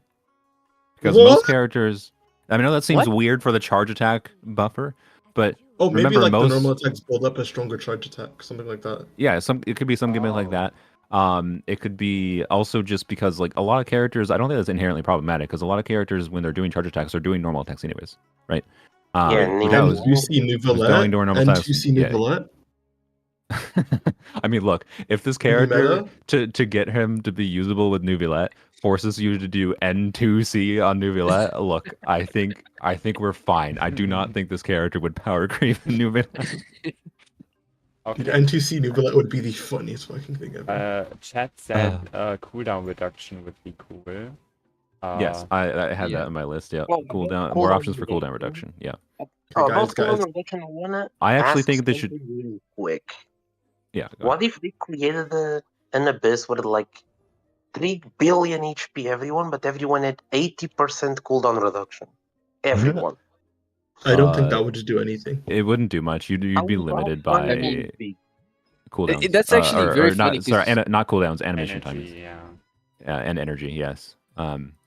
That's a problem with C2 Shalonen, like using for one, it only affects Electro units, but then also C2 Shalonen, if you're trying to min max wouldn't be the helpful. cooldown, I mean- you have energy problems. But Oh, I thought you also refunded it. You could thing about Isn't that- it like true? it doesn't refund enough. It refunds enough to like semi compensate, but like I've been trying to do stuff with like a near 10-second rotation double burst on Kuki. Like Oh. Kuki bursts every 10 seconds because she has an HP scaling burst. And like it can work. It's fun, but like it's extremely punishing to try to do. And I think Yeah. Kuki's energy needs are over 200%. like to do it. Which because emblem exists is like not unusable by any means, but it's weird. So like I yeah, mean, the and cooldown you're reduction ultimately also- limited by animation times more than You could anything. though. balance around things by like everyone has 250 yard baseline or some shit. The issue with the Um, cooldown reduction as well is what are you gonna do with characters like Klee? Are you gonna allow her to have infinite Some amount of characters objects? would not get benefit from Yeah, it. it's but true. Yeah. Characters like Xiangling could have multiple pioneers at the same time. yeah. Oh, I'm not The- sure if that's a good idea. Yeah, I don't know. It would be a funny idea for an event, I think, if they wanted to do it. I don't know if they'd ever do it in like an Abyss format, is my guess. But yeah, I think the animation time is even on animation times required for There force for was units and some- animation and times required to swap out because there's a cooldown on swapping out, right? Of like 1.5 seconds, if I recall. Well, yes. Um, There was And some s- event that had cooldown reduction like applied. And there was a time where I could have 2 Xiangling Pyronetters at the same time. It was There like was, an nice. insane event back in the day. Nice. I wish mean- they would do more with it, but I have to mention something. DBS Lanyan in that event would be so insane. yeah. I think so. I actually think cooldown reduction, while it would be cool to see it in more character kits, I think they should do it more in artifacts than anything. I think they have underutilized the ability of artifacts to do things other than agree. just Yeah. giving stats. More TF kind yeah, of more TF, exactly. Give TF on different kinds of reactions to be being triggered in like the simplest level, but also like burst cooldown, whatever. Yeah. Not just skill cooldown. And it wouldn't even have to be cooldowns in general. It can be something very specific, like burst cooldown specifically, right? Like so many Yep. characters would like to have shorter rotations, and having an artifact set that just allows them to like burst better. For example, again, like you've made a video about Chongyun with Arlecchino.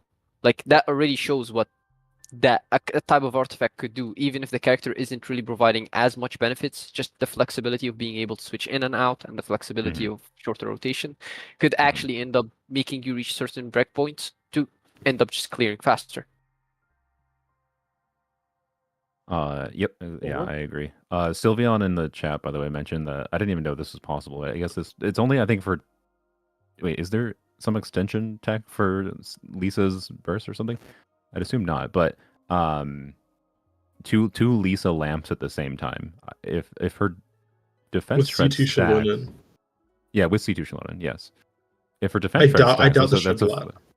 yeah, I don't I think don't it know if it will. does, but if it did, but that's like the kind of interesting thing that it's probably why they don't do like an artifact set that does burst cooldown reduction. Is they don't want to allow for actually having two Lisa bursts at the same time or whatever abilities that sustain on field like Shungling burst, which is kind of unfun. But I still think there's a need for it and a heavy value, but I don't think it has to be in a character kit.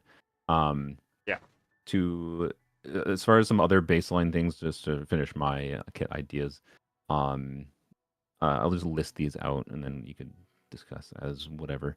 I think one of the so Chaska was a slight disappointment to me. She still ended up being more enjoyable than I expected, but in a weirder direction because of the uniqueness of her RNG, how her RNG works, right? And I think she's grown in team options quite well as they've released some new units recently. But a Animo unit that does like normal Animo infusion things. So based on like you do a normal attack, whatever element you infuse on them, and now they're that type of damage dealer, right? So you could infuse. The problem is this would just make Pyro always the best for them. They would just be a Pyro DPS. This is the problem. But That's exactly the kit I have right now on me. What? Soluna just on his way to rob all of our ideas away. so hopefully you would just have more specific breakdowns on how to make it work, though, because I think it would have to be a weirdly, annoyingly complicated kit to make it so that there's reason to choose things other than Pyro. I'm gonna say something. This character does not have base attack. Just saying. Okay, interesting. Nice. But yeah, I think it's a missed opportunity to not have a modal unit like that at a baseline. That like it's something they introduced. It's the first mechanic they introduced in the game is Animo infusion, right? It's literally the first actual real mechanic they introduce. And then it's just completely almost underutilized in the game, essentially. And it's useful still for elemental application for various reasons. Like it's a strong part of Kazuha's burst or kit in his burst. But like being able to actually they turn them into a talent damage dealer of those elements is just a cool idea in my mind, and they just haven't really done it. Chaska is technically the closest, but you can't actually control it is the notable difference. And then Lanyan actually almost edges into that territory too, funnily enough. With her also absorption Lynette to some extent. Yeah, exactly. So anyways, it's something I would like to see. I just don't know how it would be balanced in the current state of like Genshin's character kit balance. The thing I have with that is though the issue a lot of the time the way they counter or sell you new characters in Genshin is by countering certain elements. So having a character be able to switch elements, you could argue it might be too versatile. Yeah, they'd have to be a 4-star and be underwhelming, which would be fine, in my opinion. Probably. As long as they don't fuck up the kit, it's okay. Yeah. Imagine Hazo. If like Hazo's burst, like imagine what element you did with Hazo's charge attack or Hazo's normal charge attacks. Change what Hazo's burst does or something for an element. Oh, that'd be cool. You could just pick like the Sitlali, Shilonen, Bennett comp and just make it with him. So he'd basically be Risley but Animo. I see. Yeah, pretty much. So any other basic things? I'm mentioning this because of Tar's Blammo mostly, and because it would actually convince me to really try Dragon Strike, and it would have to be more than just this one emphasized, but a movement speed buffer. Movement speed allows you to do Dragon Strike in a more consistent fashion. So like, I don't know. It was someone who enables Dragon Strike that isn't Shunyun essentially. So a 4-star movement speed buffer that does something else relevant for like off-field application in their kit, essentially. And then I just would like to see more def scaling damage dealers, and not just def scaling damage dealers, because there's a gulf in like we have to use Farina, as we mentioned earlier, for like buffing def scaling damage dealers too often potentially. So I would also, if they were going to release more def scaling damage dealers, they need to release def buffers or defense buffers, not that aren't Goro. I'm sorry. A 5-star Um, Goro, please. I'm waiting. Yeah. One day. Just release someone that like buffs defense by 2,000 and does some off-field Yeah. damage. Okay, well, Or resistant shred. That's all I got. okay, that's all your ideas. Okay, well, I think you just that's definitely a lot of ideas. Yeah, should we then move on to the party? You okay? Yeah, I do have an idea that I cooked very quickly today. So should I talk about it? No, don't. Please don't. All right, I got it. So, what if there was a Progress Voldemort to your character kid. coming soon, Okay. and that Voldemort character would enable certain, let's say, hits that usually would be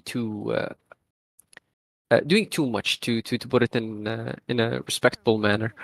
I'm talking about think Auroron, but instead of the electrocharge niche, it was a spread niche.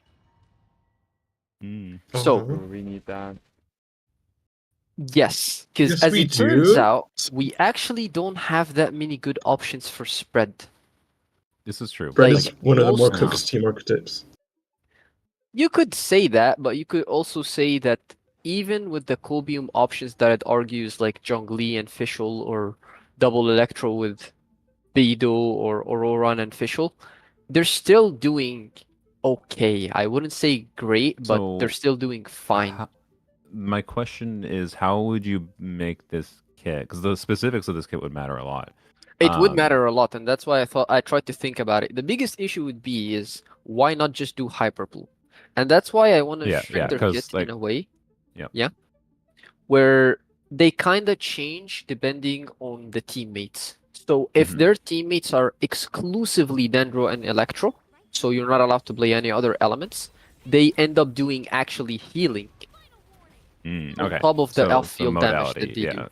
yeah, changing their But mode the sec depending you on, add any other element that isn't mono spread, let's call it, Sure.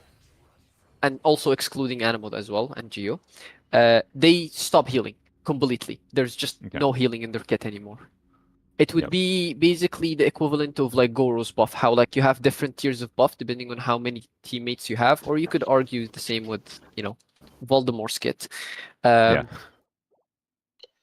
And they would basically focus on mainly two things. First of all, they could have rest shred, some form of rest shred, because Deepwood only has 30%. And recently, with a lot of the bosses, mainly the Automaton, we've seen how useful resistant shred can be. Yeah. The second thing, they'd mainly be damage oriented. So think of Fischl A4 or Auroron, but Yep. every time you trigger spread, they kind of end up doing more damage. So like Emily's passive, but in a way it makes them do more damage rather than is a check to see if the turret keeps, the level up or not. So it would kind of fit into like aggravate identity or quicken identity, where you want to quote unquote prime the target, like you want to add a bunch of like quicken auras really quickly on them, because the more you put, the more damage that unit ends up doing. And most importantly than all, they would do it in an AoE. So they can cover one of the main weaknesses, in my opinion, for Al Haytham Nahida, which Yep. is that a lot of the time, yes, Nahida can be good, but because of the multi-wave issues, it doesn't feel the best with like a lot of targets. Yeah. So I like I think I agree. There's definitely need for for more options for buffing spread and aggravate. I think you can design a unit that buffs both at the same time, because like I mentioned before, I'm like Yai is a unit that's strong in aggravate, and I have not found reasons to use Yai compellingly in aggravate lately. It's not like it's unusable by any means. It's an easy way to amplify Yai's damage, right? But if I'm just trying to use like Yai as a more generalist unit, I found her strength lately is much more just chivalrous than aggravate. Yeah. And you know, a unit that just gives some kind of buffs based on like quicken uptime or whatever.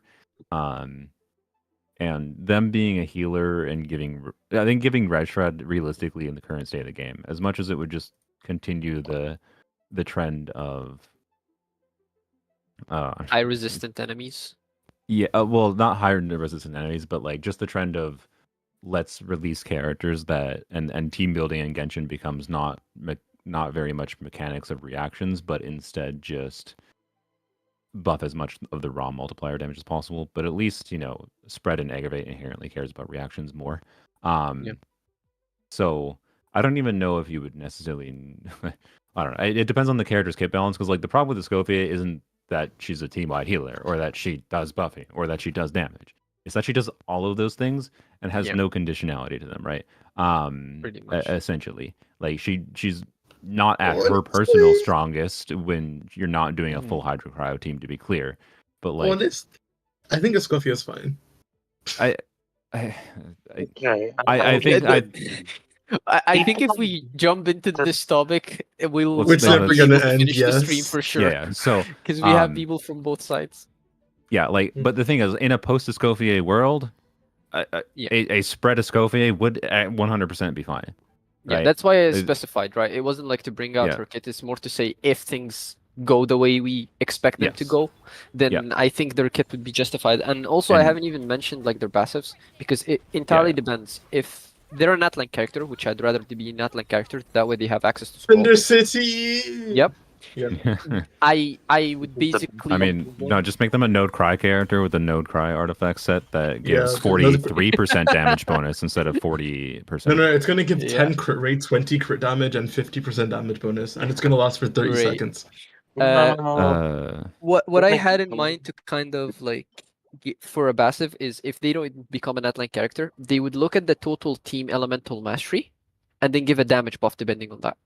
Oh, that's cool. Right, like so that would like get characters like Yamiko, for example, who EM would inherently definitely not have be enough, synergy with elemental mastery, to want to build even more into elemental mastery, because she ends up double dibbing into like, you know, the damage percentage. And I do like think I they'd said, have to give Red Shred though in the current state of the game. They would have to give some Red Shred for free. Yeah, they could to Dendro and Electro damage. They could definitely give that, right? And like I said, the other passive will entirely depend if they're from Natlan or not.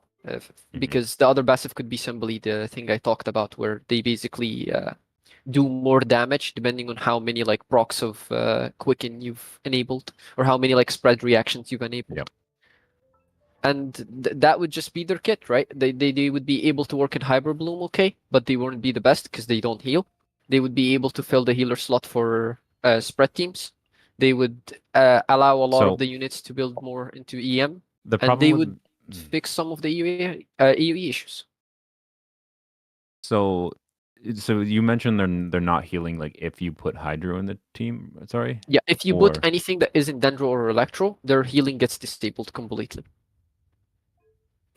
Okay. Because like, for example, I think Al Haytham would have the need for this kind of character in conjunction with Farina. So because Cookie's the bad character.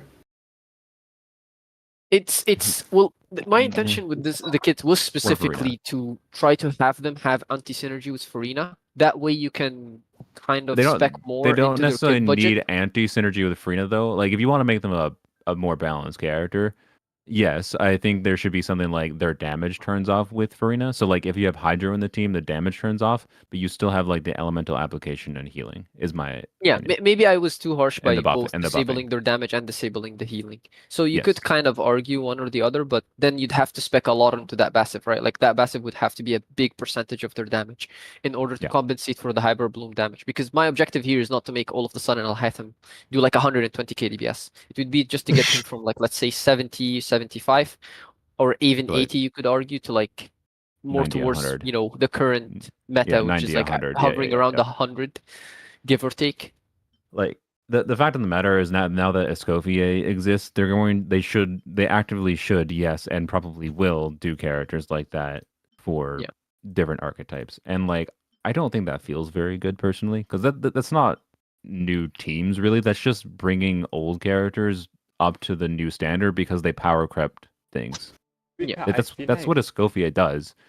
So Yeah. To be fair, I feel like that has always Mostly. been the case for specifically Hu Tao. I feel like Hu Sure, Tao yeah. is a character that like aged pretty well, even though she's not like anything overpowered these days, but like she always got some kind of upgrades. First it was Velan, then it was, I guess, nothing really, but it was Jilonen after a while.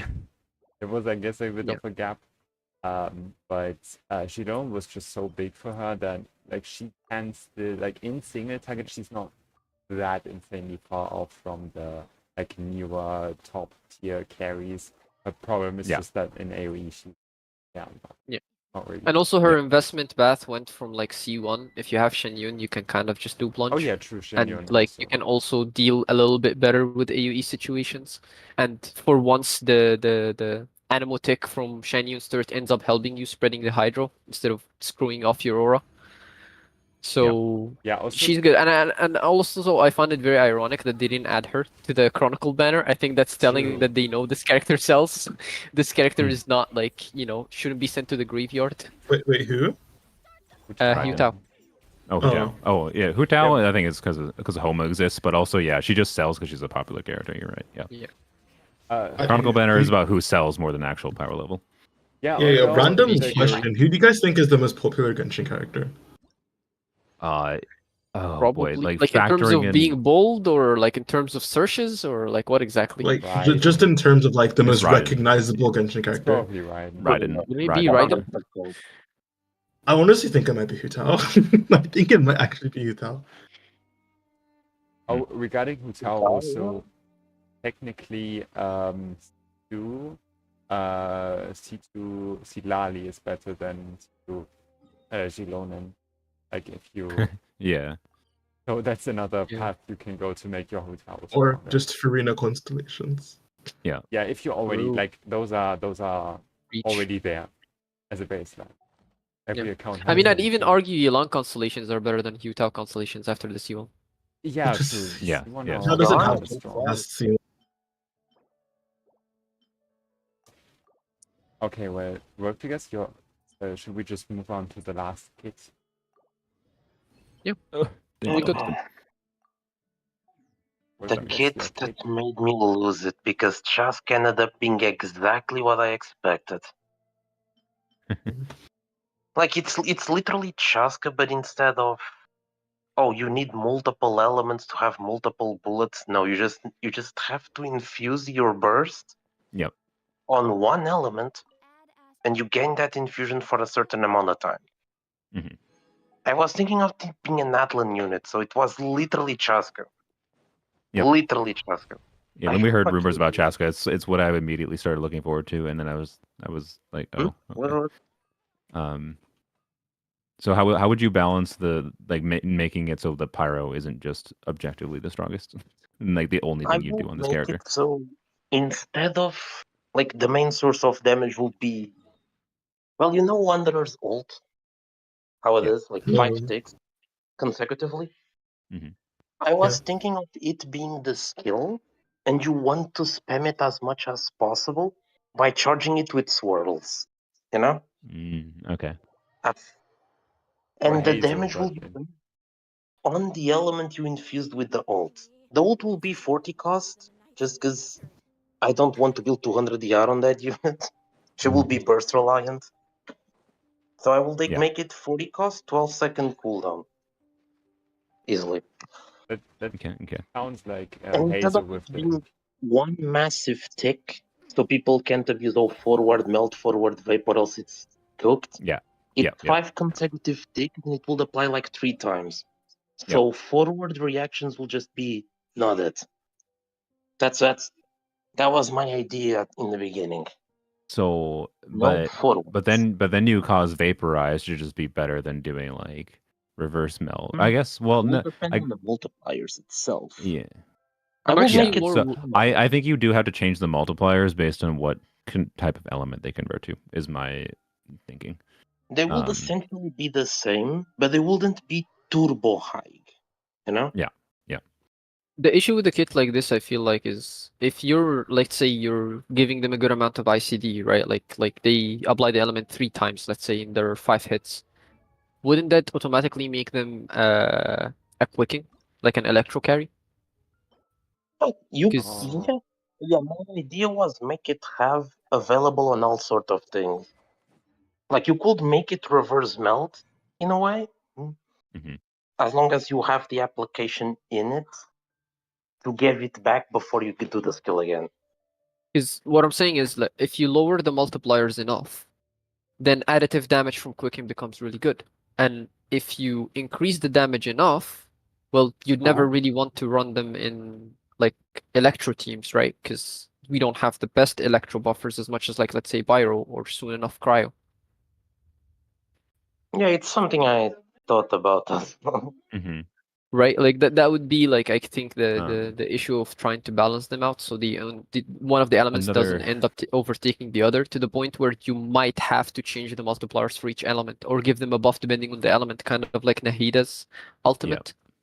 Another weird problem with this kit that you'd have to do something like that is because they're doing these niche characters like Chevreuse and like niche but restricts the team to get full buffing utility out of them. And obviously Escoffier coming with our Hydro Cryo Red Shred is Yeah, they like, you can turn like Chaska's teams and Escoffier teams will be probably not her best teams for like a full Hydro Cryo team, but usable. But like Chaska can't be a Hydro unit for fulfilling Yeah. the condition to that kit, or a Pyro Electro unit for fulfilling the condition to Chevreuse's kit. So you inherently have less team options, which is a problem too. So I don't know. It's like it would be a really complicated kit to make, and that's why I think Mihoyo doesn't want to make it. Plus, it would be too useful for being a character that like trivializes like shield mechanics in Abyss. That's why when I saw Chaska, I kind of just gave up on the kit, so it's not as detailed as it was supposed to be. Mm-hmm. But it will be on the same direction, yeah. basically speaking.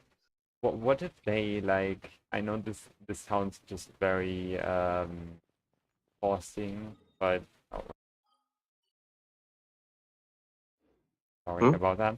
I think it broke What up. if they made a character? What if they made Chaska but like remove the application, like just entirely remove the application from the Chaska? I mean, she barely has any application already. Yeah, but that Yeah. you want to melt. So I think what you do is I think how you actually the simplest way to do it is make Chaska, but make her bullet order consistent. And make it just like follow like exactly what your team configuration order is or something, right? Yeah, that's what I was thinking. Like, So you could actually control what reactions happen when, like is all. this might sound too intense for, I guess, a mobile game, but like, what if we had Chaska, but they allowed us to select the order by doing like an input, like maybe just the direction you go dictate your element, or like there's a certain like input you could use, or you Have could a like quick kind time of event like during cycle. her burst. Yeah, but the issue with QuickTime event is like how you implement that on phone, so that's why you might have to just rely on like movement, like up means a certain element, right means a certain element.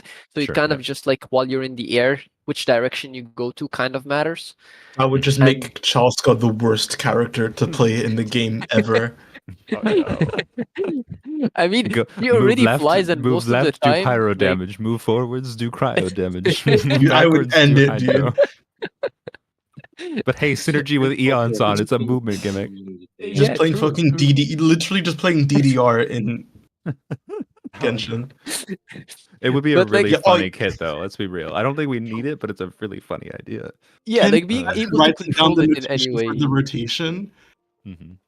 Chaska E, forward CA, back CA, right CA, up CA to get the optimal amount of melt. Good lord.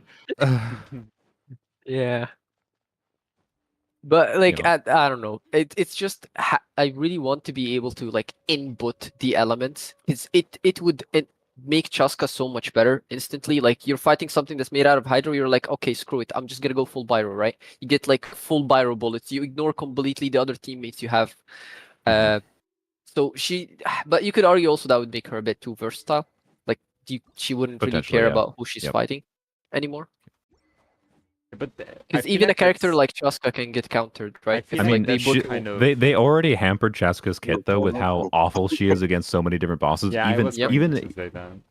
like how her targeting works in a way that is just not functional. Like the primordial, the mechanical cube, she just doesn't function against its second phase, like the in between phase. She feels awful. Yeah, I was watching just like, you do oh that my on god. stream was horrible. Realizing that she targets the dead bodies, it's like no. It's like you're just your damage just turns off. It's like, oh, Yeah. okay. And in Asuka in AoE, AoE is the Yeah, funniest I was fucking about- character in the game. So it's Yeah. like I've I don't never know, seen a yeah. They went too hard in the direction of making sure she couldn't do good AoE damage. It's fine to make a character not be strong in AoE, but like you didn't need to make her RNG and have all this problem. I don't know. Chaska's a weird character. the worst thing She's about it great that too she is that you can exists, also but, just yeah. do like on a mobile hits. You can an enemy can just entirely get on a mobile hits which do 0 damage, which is even funnier. Yeah, It's horrible. Should have ran Farazon with her, I guess. Get her C1 and C2 and do Farazon somehow. Yeah, I tried it. It's without it being a video, and it's no, just don't. Yeah, no, it's terrible. I know. It's more of a joke. Yeah. I think Um, Mualani is a good way to like invent an AoE like single target restriction kind of because Yeah, she they does did- less they did a damage in good job. AoE, That but is you yeah, also get she's- more shark bites. So Yeah. The nuance of That's Mualani in AoE versus single target is super interesting to me. That's I think they If did I an had a excellent job nickel- with that. For every time someone thought Mualani actually drops and like her damage is just like basically Chaska's damage in multi-wave, I'd be rich. it Yeah. hurts. People People automatically assume that Mualani is just bad in multi-wave, Which is wild. Like, Okay, so weird to me. yeah, yeah. Like the amount you of get people your I've lights heard out called fast. Mualani a single target damage dealer like pains me. It's so painful. Yeah. Yeah. Okay, let me say about Molani to every single person watching this. Hmm. She's not ahead. an inconsistent bitch. She's Oh, actually whoa. a very consistent unit to play. And how do you fuck up a character that has 60 to 70 crit rate as a baseline while also applying Fire Hydro on the Blue Moon? How do you I- fuck that type of gameplay? You have near I don't infinite I dodge. don't disagree with you. I mean, on launch she was a bit clunk for various reasons, particularly in Soluna fixed Overworld the launch. when everyone was using her previous Soluna, and when everyone was using her in Overworld because of new region. Like, I understand why people found her super jank to start. Like, They mostly fixed the main problems They I think she had pretty in much usability. treated Molani as a speedrun unit. She's not a speedrun unit. She's very consistent on what she does. Yeah, I Very agree. consistent. It's very easy to play. The You th- can't I- fuck up this unit. I think she's one of the best designed characters in the game, actually, in her base kit.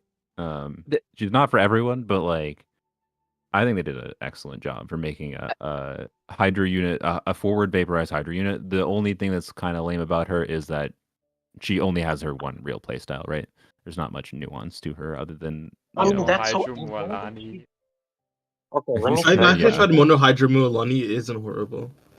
yeah, I agree. Okay, But well, yeah, she's getting Escoffier wheelchaired, Mualani though. teams. Let's go. Escoffier TTDS Stop, Mualani. please Yeah. stop. Mind if I barge in? But she's here? getting completely Oh wheelchaired my though. god, hello Kinker. Yeah. Oh, no, what I the found fuck? it. I got a bit of Again, time to barge in here. So hello. Hello. Hello, welcome. Should I introduce myself maybe or no? I don't know. Go ahead. Go ahead. Hello. My name is Kinko. I'm a Genshin content creator. I do streams, count reviews, bit of theorycrafting, that kind of stuff. But hello. I just want to say one thing. Y'all mentioned monohydro Mulani. I did try it. It's actually Philip said it. fine. It's not horrible. I did it with a wheelchair. It It's just wasn't the boring. worst. It's boring. You do significantly smaller numbers, and one of the bigger points of using Mulani is to get big numbers because it feels nice. But it's okay. One person mentioned something in his chat that's actually talking about like the Jeff buffer clip, and I think that's like the main reason people don't like playing Mulani. It's not Mulani herself, it's the buffer fish mechanic. Like, think of all the Oh, people who I don't can like fall playing off the Gaming, cliff. okay? Now imagine that same mechanic that got people not to play Gaming, which is catching Manshai, now has a time restriction. As in, if you don't catch the buffer fish quick enough, you're done. You're not getting a bite. Meanwhile, at least with Gaming, if you run away from it, it will eventually come back to you. It doesn't actually expire because you don't have a Night Mhm. Soul meter, Mhm. right? So like, to me, she's still like, sorry to say, the clunkiest character in the entire game that I've ever played. That's just And- fucking stupid. Really? And, That's and just fucking it's stupid. I'm I don't know if I sorry. agree with that. It literally it's mostly goes due into to like the buffer formula. fishing consistency, because a lot of the time, let's say you predict where the fossil fish is going, right, and you go in that direction. The buffer You fish run into the follows. enemy head box. You're guaranteed to do 3 normal attacks at max stack easily. If you Yeah, fuck yeah, that yeah. up, you have a tremendous skill issue. I'm sorry. I am not talking about like the bare minimum, right? I'm talking about trying to get like 4, for example, right? Or like trying to Four get an in extra one in single target multi-wave. Near impossible. 4 in single target is near impossible C0. In Yeah, AoE, it is possible because you can just get the marks faster. If you Yeah. Yeah, want but multiple that's attacks. exactly what I'm saying, right? In AoE specifically, you can get more than 3, right? And that's where like she can feel a bit clunky, because of the buffer fish mainly, not because of her exactly. And another thing It is, because I it don't was know one if if like her they fully fixed it yet or not. But They like her don't burst, They take Uh, time what takes time? to stack the thing in single target. Yeah, I'm aware, It but takes again, time. It's I'm not referring immediate. to single target anymore. I'm talking about like the point I made was like for multi-wave. But like aside from, let's say, the buffer fish mechanic, the other thing is her targeting.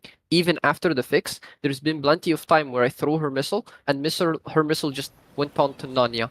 Like it just completely missed everything and just went in its own direction and hit the wall. And I think in Abyss specifically that's relevant enough, because if, let's say, you're fighting Kinky and Kinky really likes to go to the wall, a lot of the time the burst can just end up hitting the wall and not doing damage. That is actually kind of skill issue though, because if you just like dash backwards, then Yeah. it targets the enemy correctly. For sure, that's why I'm not saying she's unreliable, I'm saying she's clunky, right? As in, like, you gotta do certain actions to make up You for have her to know how to use her. inconsistencies. If you don't, Yeah. yeah. Yeah, that, So- that So real quickly, Soluna, what the fuck are you doing? I thought it'd be funny to do mono hydro Muulani against the Tulpa. Against Tolpa, who's doing damage? I'm not Uh, watching. Muulani I has guess the event weapon that does physical damage. Oh. Yeah, okay, I okay, leveled okay, that okay. up. the thing that I see from people on Mualani is why the fuck are they dashing? Dashing literally. Yeah, consumes that consumes her. Yeah. You Dashing- can't Honestly, do I hate that about not letting characters in general. I hate I'm using Mualani, I want to get to the other side of the screen, but if I do it That's quickly, then true. it consumes my nat soul point bar. Yeah. Okay, I have sometimes practiced enough DBS Shilonin to never have to dash again. She taught me how to never dash again. Yeah, I mean, when you have like the good thing about it, one thing I like about it, when you have like C1R1 Muulani and you're speed running, right? You can very quickly get to the other side of the abyss. I guess say you have 2 enemies, and one is on one side of the abyss, the other one spawns on the other side. You can very easily get to the other side just by dashing, and then at least get one more, either bite off or get a burst off, something like that. So yeah, it helps in niche scenarios at least, but Well, it's for the most do part you- kind of stupid. Do you Uh, only have C1 Muulani or do you also have C2? Oh, just C1, just C1. I Okay. only have C1. I am tempted to go, like, I don't really use her in videos, so like this would just be a get for personal enjoyment. I am tempted to get C1 Muulani if she has a 4-star I care about on her banner on rerun. Yeah, What does it's Mualani C1 do again? it just gives It's basically a lot of damage. it near the first it near arc double. bite goes insane. Yeah, It near makes doubles their first shark bite. It's like a So well- 90% increase or something like that. Okay. I originally wasn't gonna go for it, but First it normal attack ends up doing way more damage. It's a higher multiplier, but only on the first. And Yeah, the only on the C6 first, only on the first. the C1 trigger on all of them. yeah. What I've noticed about is the when you C1 get like. Oh, sorry. I'm so sorry, King. I keep. Yeah, cutting I you can off. Go cut off. ahead, go ahead. I'll explain C2 after too. But like what I've noticed about the C1, originally I wasn't gonna go for it, but you notice like you can kind of just clear multiple waves just with just the burst and the skill together at C1 to where Mhm. a lot of the time you don't even need to use her other 2 attacks. So it ends up feeling almost like a straight up 100% damage increase a lot of the time. So I really enjoy it. It feels very broken. Mhm. C2 just makes it so you get you start with I think 1 or 2 Infinite stacks. shark bites. So so it just makes it better for you. It allows you to get your stacks much faster. Great for speed running, and then Yep. So Comforted regarding well. the speed running, I do like in speed running in that one abyss with the 3 waves of 3 enemies, it was optimal to like dash after each wave to immediately like get one fight out.